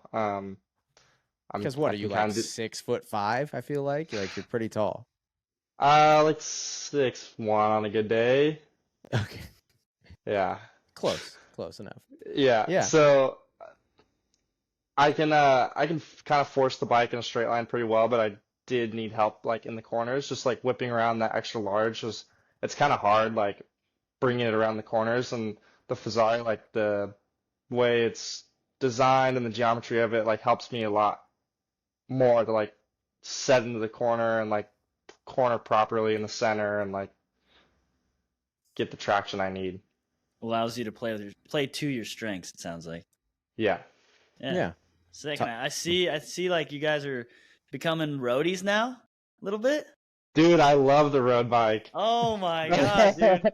This is music to my ears because all I've heard for the last freaking like 8 years was every enduro guy talking shit on me because I like the road bike. And now No, the road bike's awesome. I see you guys putting in the miles. I'm like, damn, all right, I support this. My dad's been riding road for 30 years now. I mean, he's been hit by cars like 3 times and he's still out there. So it's like Jeez. I'm like, all right. He can do it, I can do it. Yeah. But it's honestly a blast. Like once you know the rules of the road and like get in the community, it's so much more fun than just like riding on your own. Nice. But I mean, looking like you're doing some group rides. Were you riding as much road before or no? Now it's all, is that what kind of Spencer was saying? Like now you're all roadie? Not all, but Not all, but I definitely got some tan lines going right now. hell yeah. Nice. But it's definitely more heavy this year. I know Nick's super into it too, so like we kind of feed off of each other, and it's like, all right, let's like do like 50 miles, and it's like, why not 100? And we'll just do 100 miles. So it's like, That's a lot. It's That's just- double, by the way. yeah. I mean, I'm not good at math, but Well, while we're talking about that with Nick, so with him being in the position he is that you can't really talk too much about. I mean, obviously you guys knew each You other. can talk enough. You can know? talk enough, but you guys knew each other before this year. So how has things changed with him being like taking you under his wing? Like what kind of changes do you have to your structure that you were compared to 1 year ago now? It's not really much of a change, honestly. Because Nick and I live so close to each other, I was always riding with him anyways. And he's kind of been teaching me the ropes the last few years, like getting into the industry, making connections and stuff like that. And he recently switched over to Enduro and like has had a lot of success. So just kind of learning from him and learning from like he's like 17 years of racing experience. So it's definitely someone like I pick his brain a lot on like what to do and stuff like that. Was that one of your big reasons to probably go in for this whole new situation? Yeah, it's really close, and I was close with him already, and he basically taught me how to ride mountain bikes when I was really young. So being with people I like is like definitely a huge part of my racing, being surrounded by like a good group of people, and I think it's just gonna be a super sick year. I didn't realize No. that. Okay, yeah, I didn't realize you knew Nick for so many years. Like I knew you lived close to each other, but he helped you or taught you how to ride a bike or whatever, or mountain bike, right? Yeah, basically. So I met him when he was still on intense, like oof, like Oof. 7 years ago. Yeah, that's a minute. Yeah. Yeah. So question then on that. Look, with this team aspect, how is it different or whatever the new situation is from the old one? Like what's the ups and the downs and where you're at now maybe with it? You got a road bike, obviously. So I think the ups is just it's less people. It's going to be less people to travel with, which is a little easier, like navigating and booking accommodations and stuff like that. It's like it's just easier to travel with less people. But then maybe a downside is like you don't get as much variety in riding and knowledge from all the riders that you're racing with.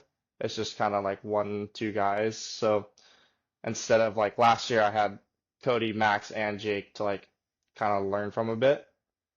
So there's like 2 like ups and downs. It's kind of hard to say because I mean we really haven't started the year yet, so I don't really know like exactly what's going to happen. can you say what you're racing? Like we just got off with Bella and she's going to do some downhill stuff. Is that in the agenda for you now? I want to go back to downhill, but I don't think it's going to be a option for me this year. I think I'm just going to focus mainly on enduro, like the BME series and maybe just some local like California enduros and maybe some revos here and there. But I think that's pretty much it for me this year. Nice. Well, one thing, let's rewind a little bit. You had 2022 on lock, crushed it in the U21 thing. It seemed like you struggled just a little bit coming into this one, this last year in the pro class. Can we talk about that a little bit? Yeah, 2022 was a super good year. I had struggled like the years before that, and then I kind of had like a switch flip on my last year, and it was just like I just felt super good at every race, and like didn't really crash and get any mechanicals, like didn't really like have any problems, and it's just I rode really good. And then coming into 23, I was just super nervous and in my head, and like because I moved up a year early, and it was like I just wasn't sure of like where I was gonna sit in the pro field, and I got in my head too much and like doubted my riding too much to like trust my ability. And I know the speed's there, but I just need to like keep my like anxiety down when I'm in the gate on the course and like keep myself like collected and on the bike. Nice. Jamesy, you had one? No, God knows what I was going with. I'm just waiting for Spencer to chime in and ask an actual real question instead of me asking Oh, some. wow. Come on. Well, yeah. Come on, Austin. We don't know our asses from our elbows. We just take photos and video of that stuff. I mean, thanks. Okay. Yeah, you're welcome. And then also, just real quick, are you at Nick's house right now recording this? I'm at my house. Oh, because that Yeah. kind of looks like Nick's house, and I was just like, ooh, I bet Nick's in the corner, like, don't talk about that. We can't talk about that yet. We can't talk about this.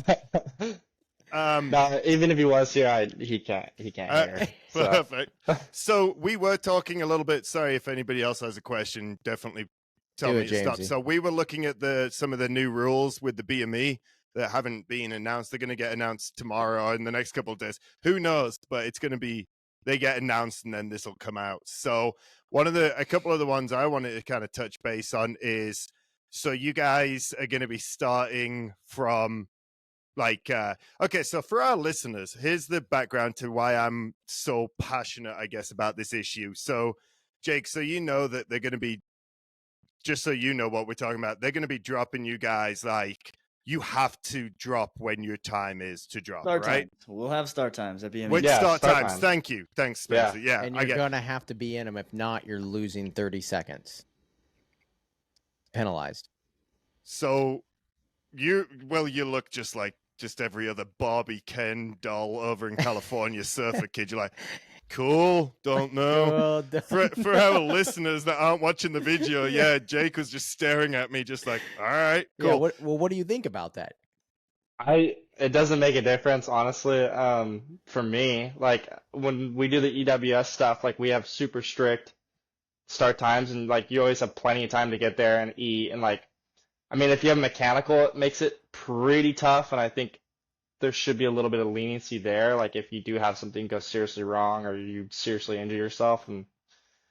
But other than that, like I've never really had problems with start times, and like as long as you like have enough time to climb, then it's fine usually. Yeah, Doesn't really Yeah. matter. and I'm again, usually there. You're usually there early anyway, so it's like doesn't really affect us that much, I guess. Yeah, I think it's funny hearing it from different athletes and stuff, because I have been around athletes. So just for the listeners, as a photographer, and we touched on this in another episode, but not knowing who's coming and when they're bloody dropping is a friggin' nightmare for us to make sure that we're getting the media of the riders we're being paid to shoot for their sponsors. So then you get down the bottom and you're like, yeah, cool, Snow. So you decided to just randomly drop in the middle of all these, like, I don't know, female U21s or whatever. You just get a fucking monster It's a energy mess. Total mess. helmet fly past you. And so so there was a lot of passion on my side with regards to that. But yeah, talking with different athletes about this, a lot of them are just like, yeah, I mean, like that's part of the gig. Like, yeah. So anyway, so it's not a big deal for you, Jake, is what you're getting at. You're No, cool that's with that. actually it's funny you mentioned that because in Sunrise I did this gap and on my way up I yelled at Austin. I was like, "You better film this," Mm-hmm. and you almost missed it because I don't think you knew what I was dropping. I had no idea Oh, what we were None talking of about. us knew. I happened to accidentally be there because I got wind that you were going to do that gap or whatever. And I was like, all right, I'm just waiting for him. And yeah, so, I mean, and I think that goes to two parts. Like, number one, you are racers out there, you are racing, and that's your job. But also, number two is that if you don't have anybody there to like catch all the, right now for the listeners, the viewers are able to see Yeah. this is on Instagram, right? Yeah. Dude, that video does no justice at all. Yeah, this gap is unreal that you're doing. It's yeah. Dude, you take off, it's blind, it's a blind takeoff. I didn't hit it in practice, I just race run sent it.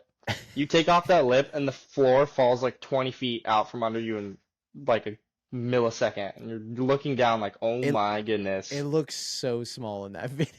It does look honest. small. It Dude. doesn't do it any justice, does And it? then you have to No land in justice. like this much space or else you're just destroying your rims on like rocks on either side. And it's so scary. Yeah, you basically had like a 8-inch wide landing zone for sure. Because we saw some other lads not try that intentionally, but hit it with too much speed and then just buck themselves for sure. I think I got convinced Colton and Cam Joy to hit it too the next Did day. they really? I didn't even know if someone else Yeah. hit it or not. Cam definitely did. I'm sure Colton Oh, probably really? did too. Yeah. Yeah. Yeah, that thing was serious, man. Like I don't even know. No, I'm But out. outside of that, I think all the other new race rules are all stuff that you're already used to. But so what are you most excited? I know we can't talk a huge amount about the team at this point, but what are you most excited about for this upcoming season? Traveling with Nick, honestly. I'm pretty close with him, so and I spend a lot of time with him, like almost every day at this point.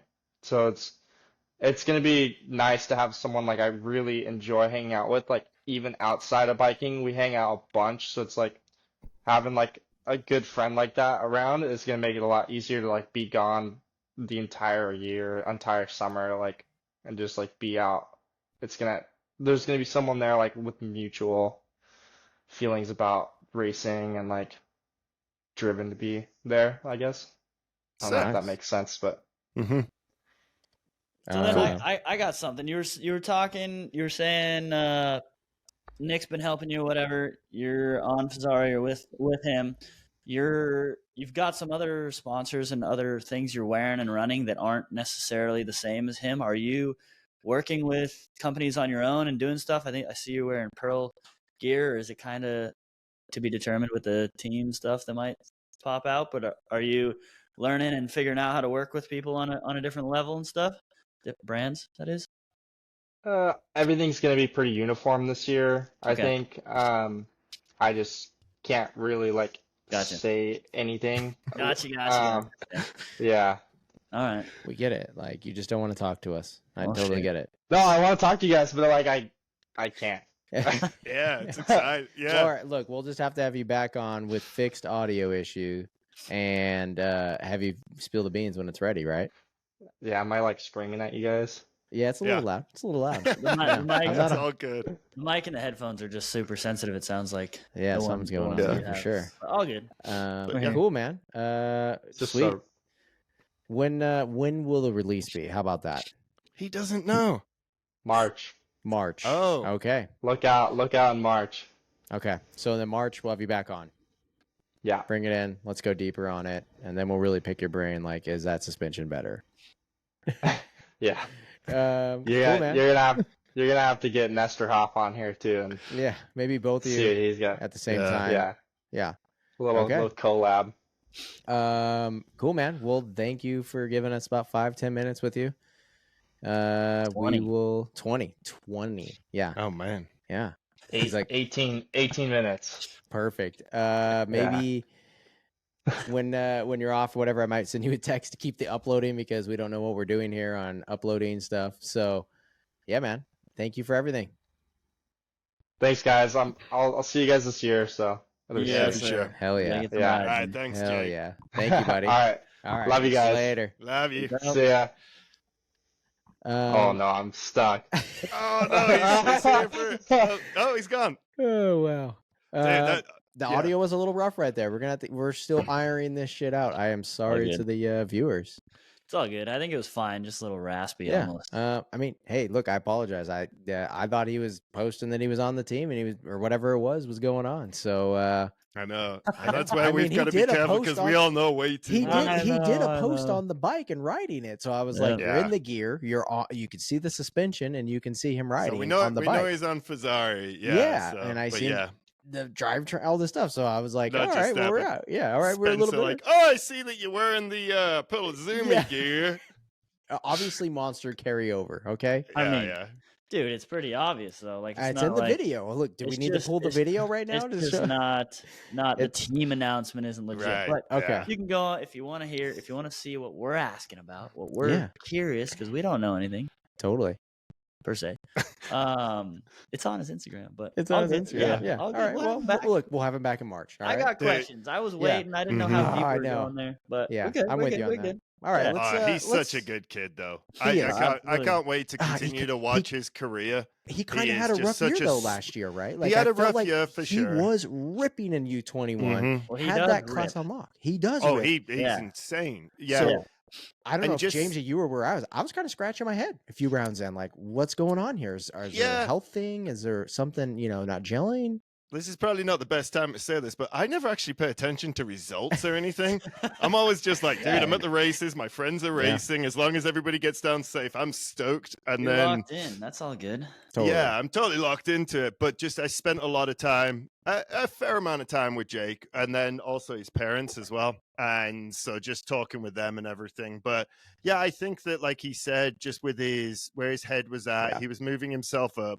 I think it wasn't like he was getting ahead of himself, but maybe he may have heard that around, and then that gets him like, he's such a sweet lad that definitely does have his ears open. Whereas like, as this, like, he was the youngest on the team, right? he was the youngest. Yeah. And then like, for me, from my point of view as a photographer, I shut off everything. Like, dude, you go on some of my pink bike articles that I've done, and there's so much shit talked on my photos and stuff and my writing, and I'm like, well, that's why you're banned from it now. yeah. So Well, yeah, banned from pink bike, banned from Instagram. I'm not banned from pink bike or Instagram. I just don't know how to get into Instagram. But yeah, but I think that that's a really important thing. Like, Spencer, speak to that, is like as a creative, I just block everybody out, and I'm like, fuck you guys. I'm gonna do what I want to do that makes me happy, and if people like it, sick.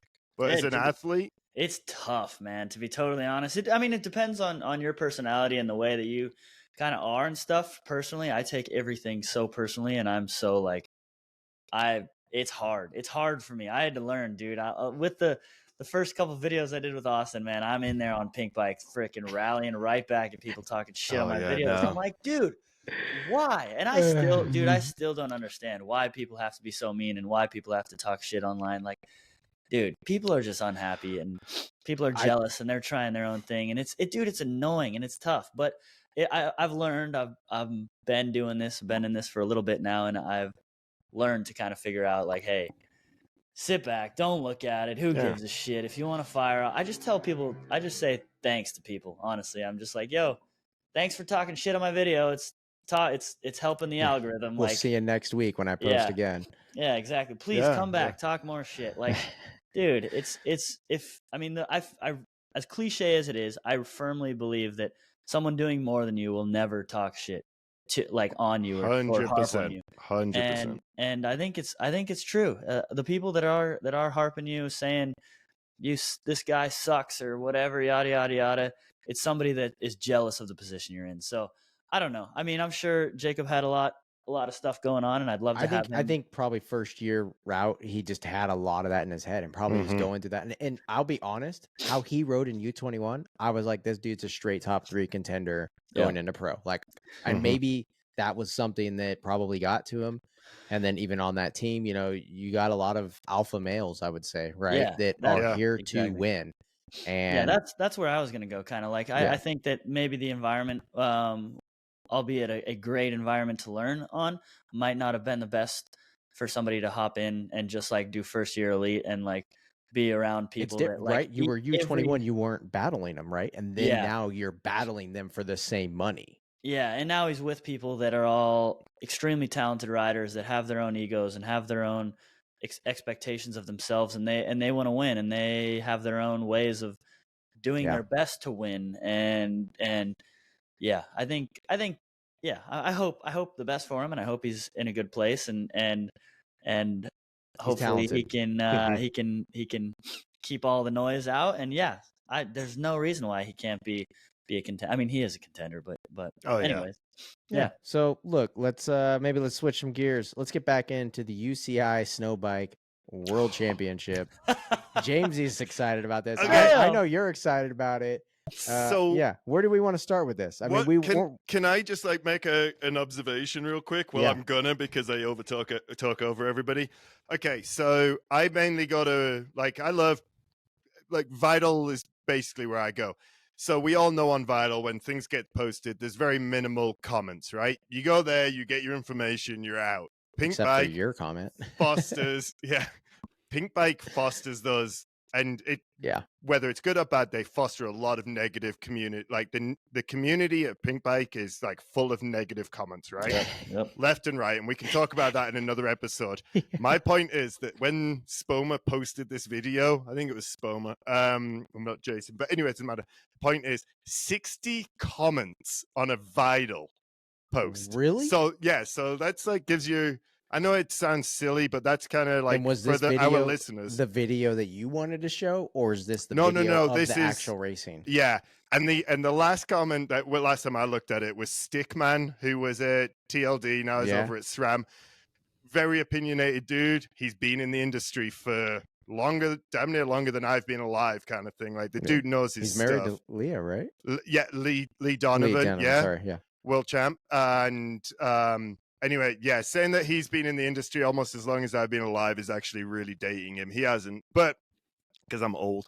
The point being, his comment was, we tried this years ago, didn't work then, or something like that. And that was what I was getting at. But either way, long story short, it sounds silly to say, well, it has 60 comments or whatever. But for a Vital thing, that's a lot. And it is engaging a lot of people into what people's opinion are of it. I don't know, like me personally, is it coming down to there's a lot what of is this? It's on screen right now. We're watching it. Like they, it's not. Can you see it? I'm sure. No. Yeah, they did 2 events, right? One of them was dual slalom. One of them was Super D. Yeah, right? like Super G or whatever it would be in the ski world. Yeah, I think that's. But like, what is this? They're just.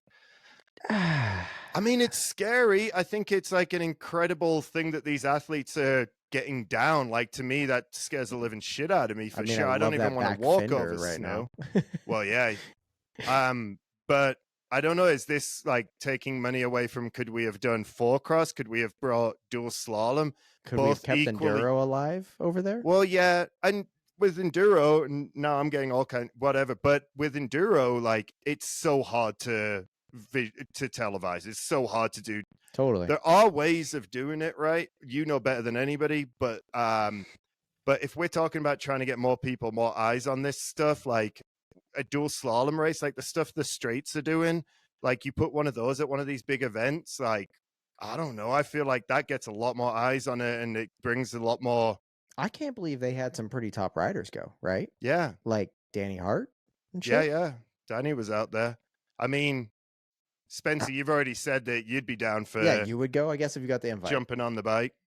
Dude, 100%. Why would I mean, I'm super down for it. I don't know that it needed to be at the top UCI level for like in a world championship. Yeah, that's what I'm saying, for like the first premier. Well, I mean, I don't know. Like, I'm on sure screen people right now, we're looking at the world champ, you know, eating their gold medals and stuff like that. Yeah, I'm sure people have been doing this. I'm sure it's not like brand new. You've seen Fabio Wibmer, like one of his biggest videos or whatever. Like, people ride on snow. It's kind of a novelty, whatever. Yada yada yada. New form of racing. I support that. I'm here for that. Whatever. But like, does it have a future? The only way to really find out is to give it a shot. And I mean, I'm here for it. Like, UCI is trying. I again, like, do I think it's the sickest thing ever? Probably not. But shoot or shoot. You know, you gotta throw some shit at the wall. Yes, I will agree. I'm commending them for going for this, right? Yeah. But gosh, I feel like it's almost at the wrong time a little bit. Yeah, if that makes sense. Okay. No, for sure. Yeah. Because you think the industry's not in the best spot, so why can't we put that money into making sure that, for speaking of Bella or whatever, like, let's put that cash into making sure that all women's XC stuff or something is like televised. That I mean, I'm just using an example. Like, I know. Yeah, like, let's keep Enduro. Saying, like, my answer was keep Enduro racing going more. Keep it global. Let's keep it global. Keep it global. Like, Totally. Yeah. Yes. Yeah. I mean, I Yeah. just think about, like, with the marketing side of things, with regards to putting eyes on it, and is this the best thing? And then another thing that I'm pretty passionate about is making mountain biking not intimidating, right? I want to break down this looks intimidating though, right? That's what I'm saying. Like, that's something to be able to do that. Let's okay. So the beautiful thing about riding a bike is, not everywhere, but with a gravel bike or a mountain bike, whatever, we can go out our front door, maybe drive 20 minutes. And again, we're very fortunate to live in the locations we are. So yeah, I know that this isn't like everybody, but for us, we can jump on a bike out our front door to do that event. Even if ski resorts are going to allow you to go there and then have a special place for you to be able to ride your bike down. We struggle with getting uphill skiing in Colorado. Yeah. You've got to do it. I feel like some mountains are early. just getting with the summer program to get us up. Yeah. Exactly. And Yeah. now and you now want we're them to do a winter one? I'm a little confused. And now we're asking to be on the same mountains with metal spikes in our tires, running over snowboarders and stuff. Like, No come doubt. on, bro. And we've got like $200 a day lift passes to get up to these mountains. They're doing this for Instagram, honestly, or and TikTok or whatever. That's, Like, it's that's sad what I as it is. feel. It has to be because Yeah. like there's no way that this can be a consumable version of our sport. Like it's going to be an elitist Right. thing. Like, Yeah. okay, Danny Hart shows up. Cool. He's never really done this. He hasn't put much time into it, but we'll give him a rainbow jersey just for the, or, I mean, he The didn't win, fact but that like, rainbow Yeah. jerseys were handed out was a Yeah, little yeah, yeah. that kind of like, whoa, like what the Yeah. fuck? Yeah. I'm with I- you guys. Yeah. And I've never ever been And- close to even getting on a podium, never mind a rainbow jersey. You might so I have had don't a know chance about at this that. one. This could have No, been you. no, I guarantee you I didn't. I'm Yeah. saying this right here would have been it because they basically, I mean, looks like it'd be better to be on flats, right? I don't know. Yeah. And just point it down the hill. Yeah.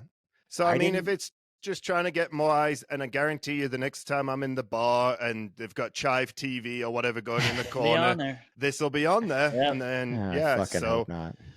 I don't Don't. know. I just feel me Order up some personally. Spencer content, right? You know. Yeah, well, me personally, I feel like we should be using this opportunity, especially with the market the way it is right now, to use to open our sport up to as many people as possible. We had so many people during COVID buy bikes, whatever.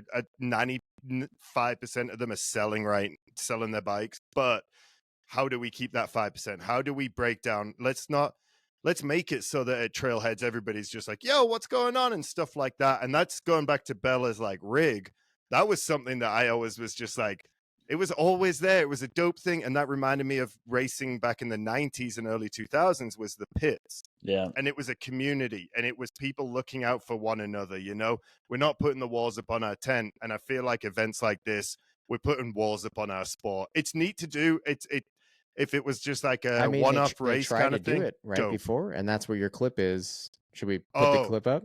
If you've got it, and this clip comes from like a YouTuber, like it was a Missy Jovi fan, but it gets the point across of what they were doing in, I think this is 1997. So for the listeners, basically, Yeah, I would. X Games tried this, and honestly, looks better at X Games than it did. Like these dudes look like they're going faster, right? Oh. Look at that dude! Whoa! Yo, mute that. These are ladies, and she is going crazy fast. So, and then also it's Missy. So I don't even know if this was called X Games or if it was Extreme Games back then. It might have still It was been on Extreme Games. ESPN2. That's all But I it was know. ESPN2, and I remember seeing this, and I remember seeing Missy, and I was just like, "Oh, I'm in love with that lady." Yeah. and so, dude, By the this is a great example. If we're gonna do it, let's do it. It's not UCI. It's not mountain biking putting this on. It's X Games trying to diversify their viewership and bring new people into theirs. So that from an outsider industry, I mean, it's still extreme sports industries, but like from a different entity bringing in mountain biking, even if it's on the snow, I feel like that's a better play than mountain biking trying a different form of mountain biking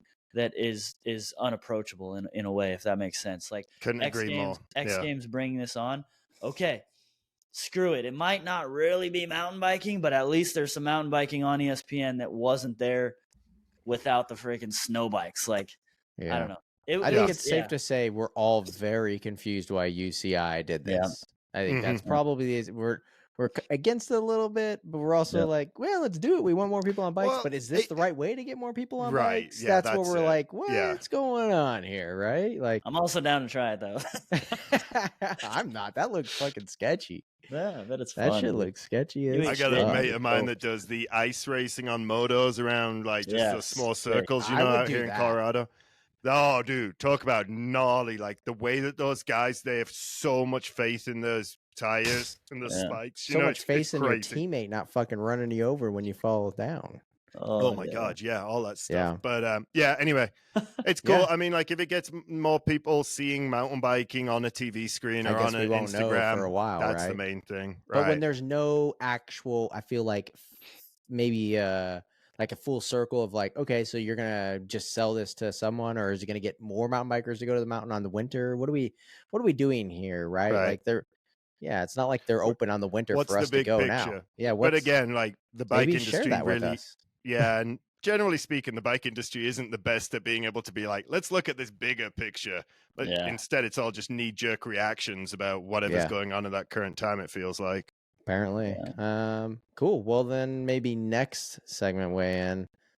let's talk about Red Bull Hardline and how it's Oh, have you It's- guys been seeing that? I mean, Oh. it's moving. I mean, not moving, but Yeah. now there's another round. That's probably the Yeah. best way to go. The actual events here in like 2 weeks. But if you guys, I'm sure, watched a little bit. I mean, we're Mhm. first off, where are we at on Red Bull Hardline as mountain bikers? I feel like again, it just gives another. I mean, like the courses that they're doing, that they were doing in Wales, it's insane. It's insane riding. Again, it's another spectacle like Rampage. That I love that it gets a lot of eyes on that sport when they start looking at it. I mean, you think about the course, riding those courses is fucking insane, but racing them takes it to that next level of insanity, right? So.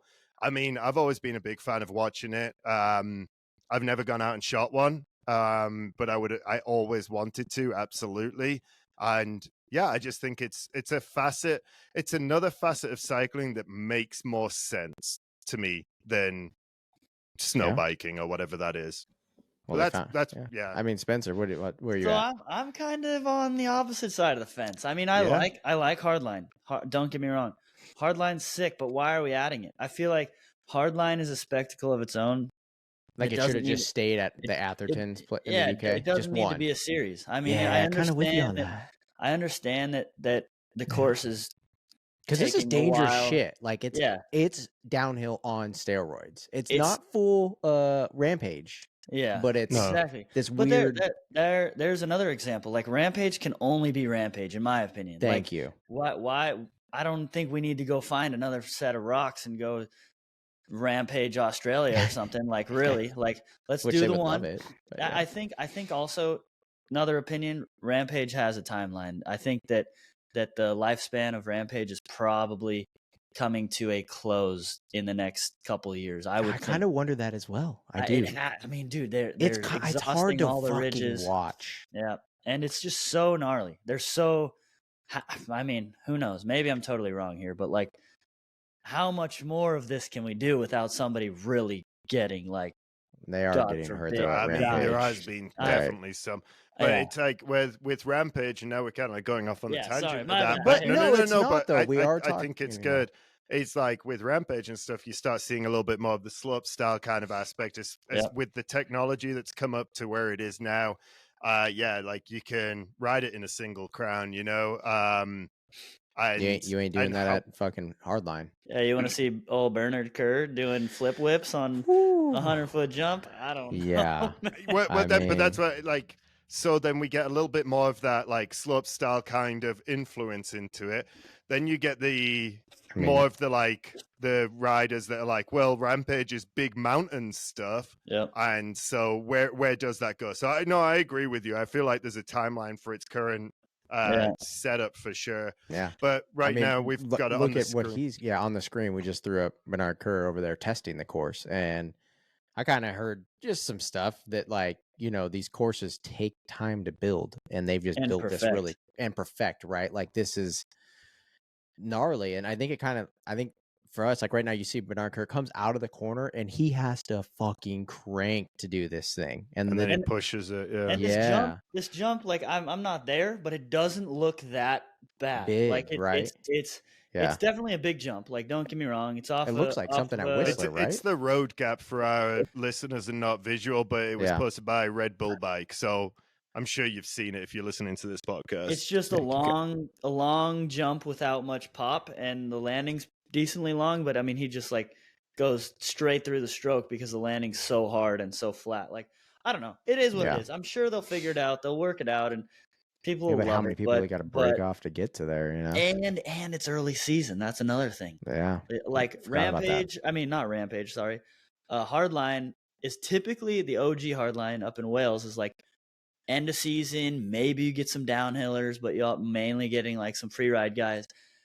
I don't know if you can expect to see Jackson Goldstone ripping Hardline wherever they are, New Zealand, because it's before the season. So I don't know. We'll see. I mean, only time will tell, but I feel like we're just talking negatively about it. No, but to your point with like a Jackson, for example, I'm sure that he's just going to be like, dude, I want to hit this. And then his team, and I don't know, this is just me assuming and using Jackson as an example, but his team will step in and be like, "Yo, bro, you're not hitting this race because Does that happen though we've in got to." cycling? sure. Like, are the For teams sure. Oh yeah, are saying dude. this stuff? I know I'm some. just- Yeah, there's so many team managers, and they're putting the team's interest. They're doing their job by saying, "No, athlete, you can't go ride this downhill race or whatever before because we're looking at the point structure. We're looking at the bigger picture." Yeah. Definitely. I mean, It's not as the event extreme in the is moto. It's not as February.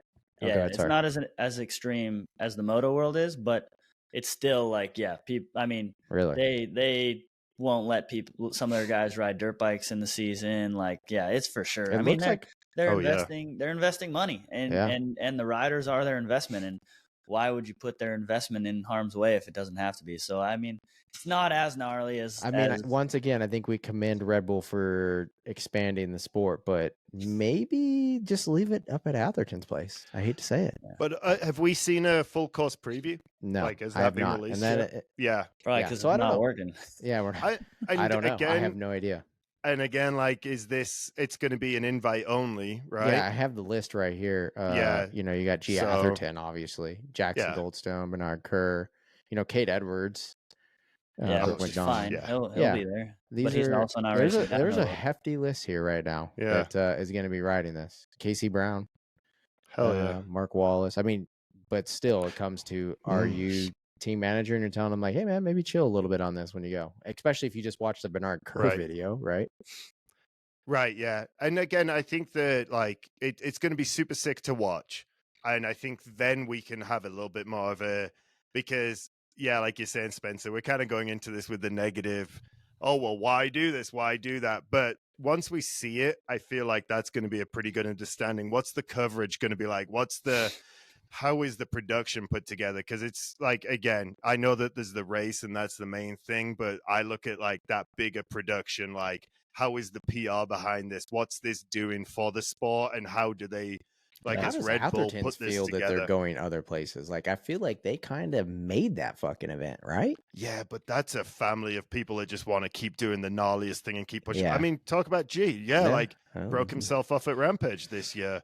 Like, what was Yeah. the first year that he rode Rampage? Was it almost 20 years before? I was there at the first year that they did the course and built it and stuff, and there was 10 guys, and Mhm. by the first like couple laps, they were like, only 2 of us can do all these jumps. They're basically following Yeah. G to just get the speeds. I mean, it was fucking gnarly. Like, Right. but it took us, I guess, 10 years ish to basically perfect that course, to make it where it's like, okay, cool. Like, we could send a Spencer there, right? And just Wait, what course are you talking about? Bro, Not no, Spencer, nobody's, but- nobody's yeah. sending me there. The whole Rampage But you thing get what is I'm a saying. Like, you can complete send, yeah. yeah. But I do feel like I'll be excited to watch it. I'm super Yeah, stoked we're to all see how gonna watch it. Yeah, don't yeah. get me wrong, we're gonna watch it. And again, like maybe, yeah, to your point, Spencer, what are we getting out of this as a community, as a bike community? However, yeah, I think we're gonna find out how well it's done. You know, how many riders are still Because how hitting much it? is it to win it? Is there money? Because isn't it only like it's like 60 grand to win Rampage? But how much is it to win Wait, Hardline? what? It's not 60 grand to win Rampage. They get like $200 and a slap on the arse. No. I listened to a podcast with Cam Zink talking about how much he got to win. Oh, Maybe it was Right, 50 but that's grand? through bonuses. No, well, that was okay, from Red back Bull. up. That was straight Okay, Red yeah. Bull. Yeah. I should, before I 'Cause say he anything, I was should kind check of out like, my I stuff. think it was 50. I'm not 100% sure, but Did he he was- also win like he was a couple pissed of about the? it. He's like, Yeah. dude, I'm risking my fucking life here. You know, and I've been Yeah. told, and this is from the broadcast numbers, that Red Bull Rampage is Red Bull's largest viewership Oh, it's on, got to be. on TV. Their Absolutely TV thing. got to be. Yeah. Well, that's another. Spencer, your audio's off. Shoot, man! I just clicked over to Google and did a quick Google research. I don't take this to too much legitimacy, but this thing says right here that Red Bull's total purse is 200 grand for Rampage. So that would that would make make sense around 50. Yeah. Yeah, for the win. then you throw in the We should, before we get too deep into all that, we Yeah, need yeah. to grab like Sure. a Zinc or a Kyle or Oh, yeah. somebody. We're on all. this I mean, so these we are just. can- We're just hypothesizing and just Oh, yeah, we're basically just some bullshitting about this, jabronis, right? Yeah, we're broing for down on sure. it, and we're just wondering the same question. Like, Cam, Yeah. hit us up. Let us know. We'll get you on. Yeah, we were Um, talking about it. But yeah, I But, mean, I guess I wonder how much hardline. Can you Google the hardline payout? I mean, Yeah, for sure. We can Red do that. Yeah, Bull. get on these Google machines. I can't do it because I Hardline. got too much shit in front of me. purse. Beers.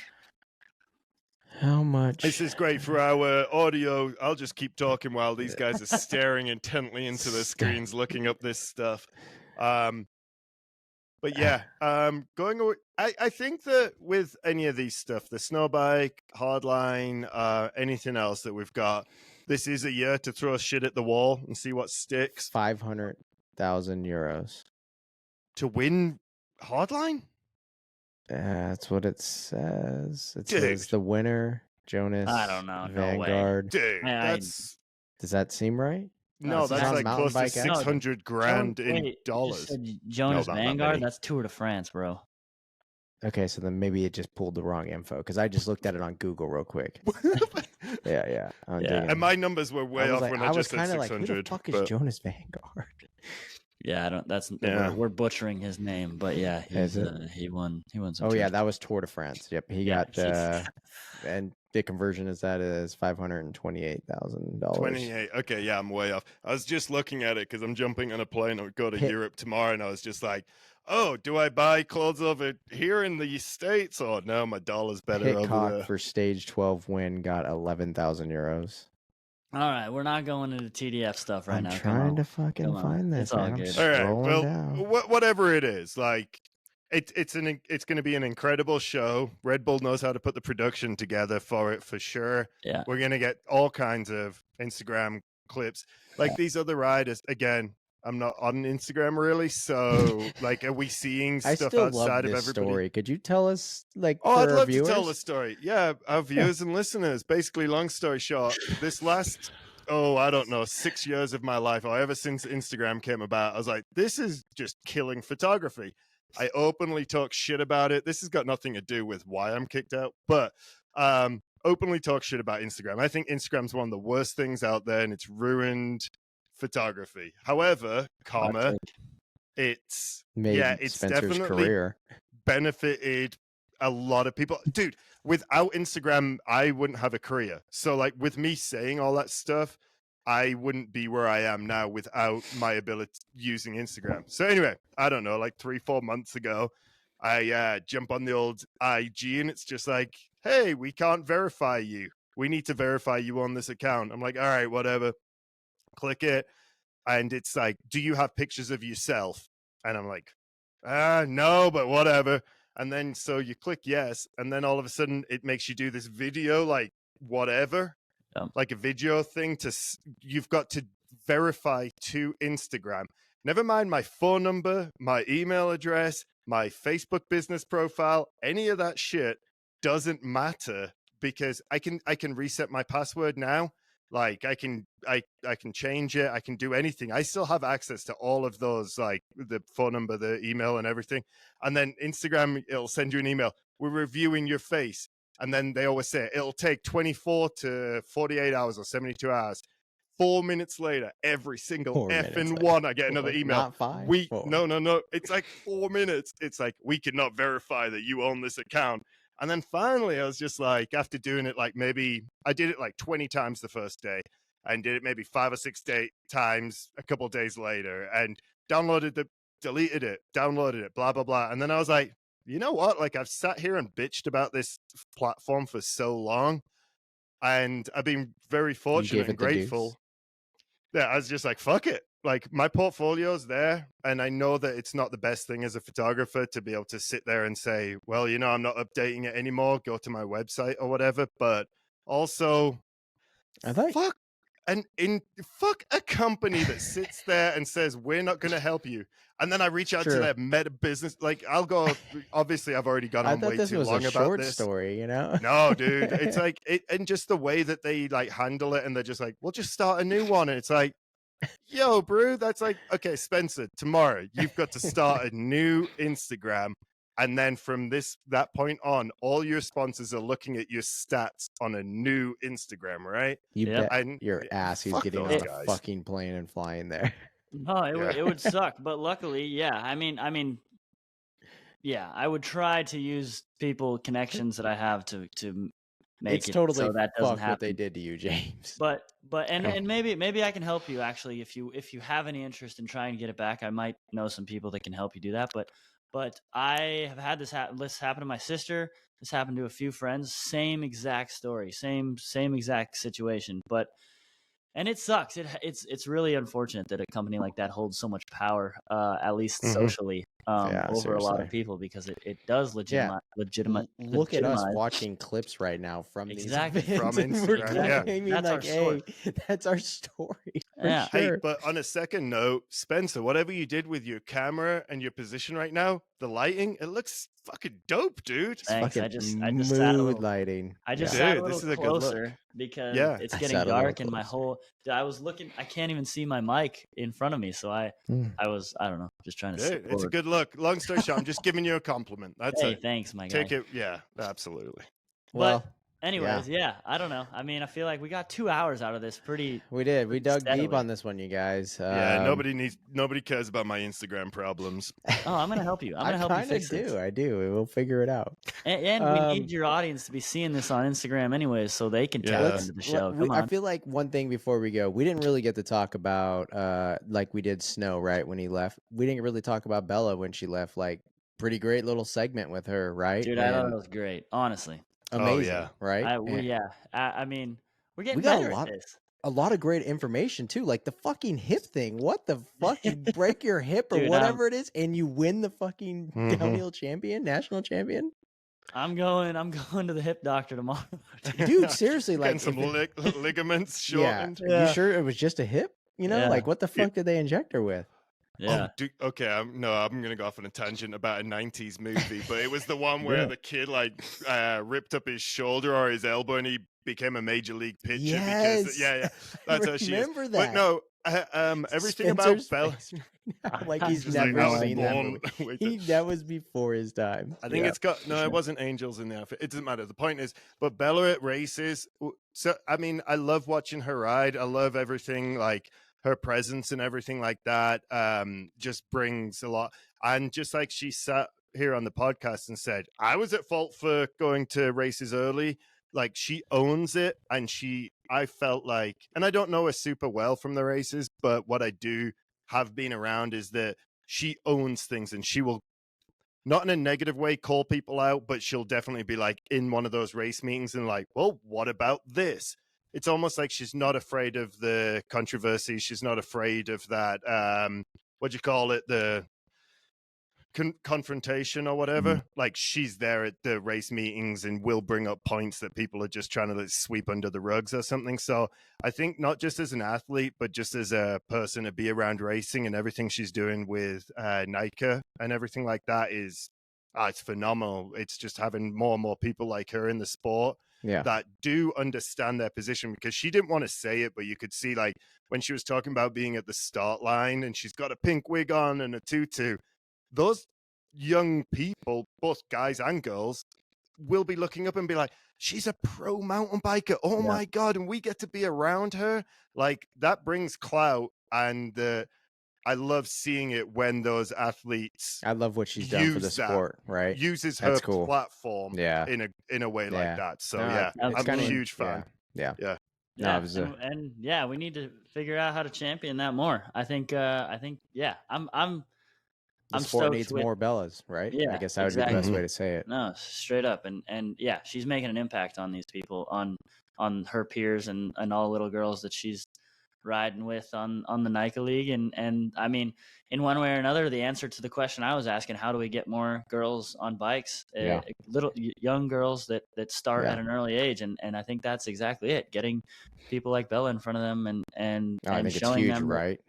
Showing them that there's an option and that they have something to look forward to and someone to look up to, and that handles themselves and progresses the sport in a positive way, because I mean, there's that. It's out there, but we need more of it. So yeah, Yeah, there's a good, you know, there is some athletes to get to the top, and then they probably, I guess the best way to say it is don't give back to the sport. Yeah. Maybe not to trash on them. I get it. Maybe that's their way of how they have to keep their focus and keep winning. Yep. So to see a Bella who is a winner come out and do stuff like that, like that's rad. That's thank you. Like seriously. Yeah, absolutely. Yeah. And I And hope her dad is, but I know we talk a lot about way too much about her he's dad. he's a badass. But he's such a badass on the sidelines to talk shit to. I've known him for since I was like 10 years old. Oh no way. So shit. So and I've seen him with moto. I've seen him when I did filming at short course and him racing trucks. I even seen Bella back when she was like 10 years old. I didn't know her, right? Mm-hmm. But yeah, like that's a racer fucking family right there. Yeah. And dude, to be totally honest, like the way that James, you were just talking about how she's not afraid of confrontation, it's probably from her dad and from the way she raised. Like, not to say that like moto people are always the best and always right, but that's kind of the environment, honestly. Mm-hmm. And especially being a girl in such a male dominated world, like I'm sure that she learned that from growing up racing trucks and telling the other boys around her to, you know, like, kick rocks, man, I'm gonna smoke you kind of type deal. Like, and yeah, that's great. I think it's awesome. Yeah, cool, you guys. Sick. Thank More you of these, for man. We're making for fucking progress. being a part of it. Yeah, I know. Seriously, if you're listening on Spotify, hit us with the 5 stars because that helps. Thanks for listening this far.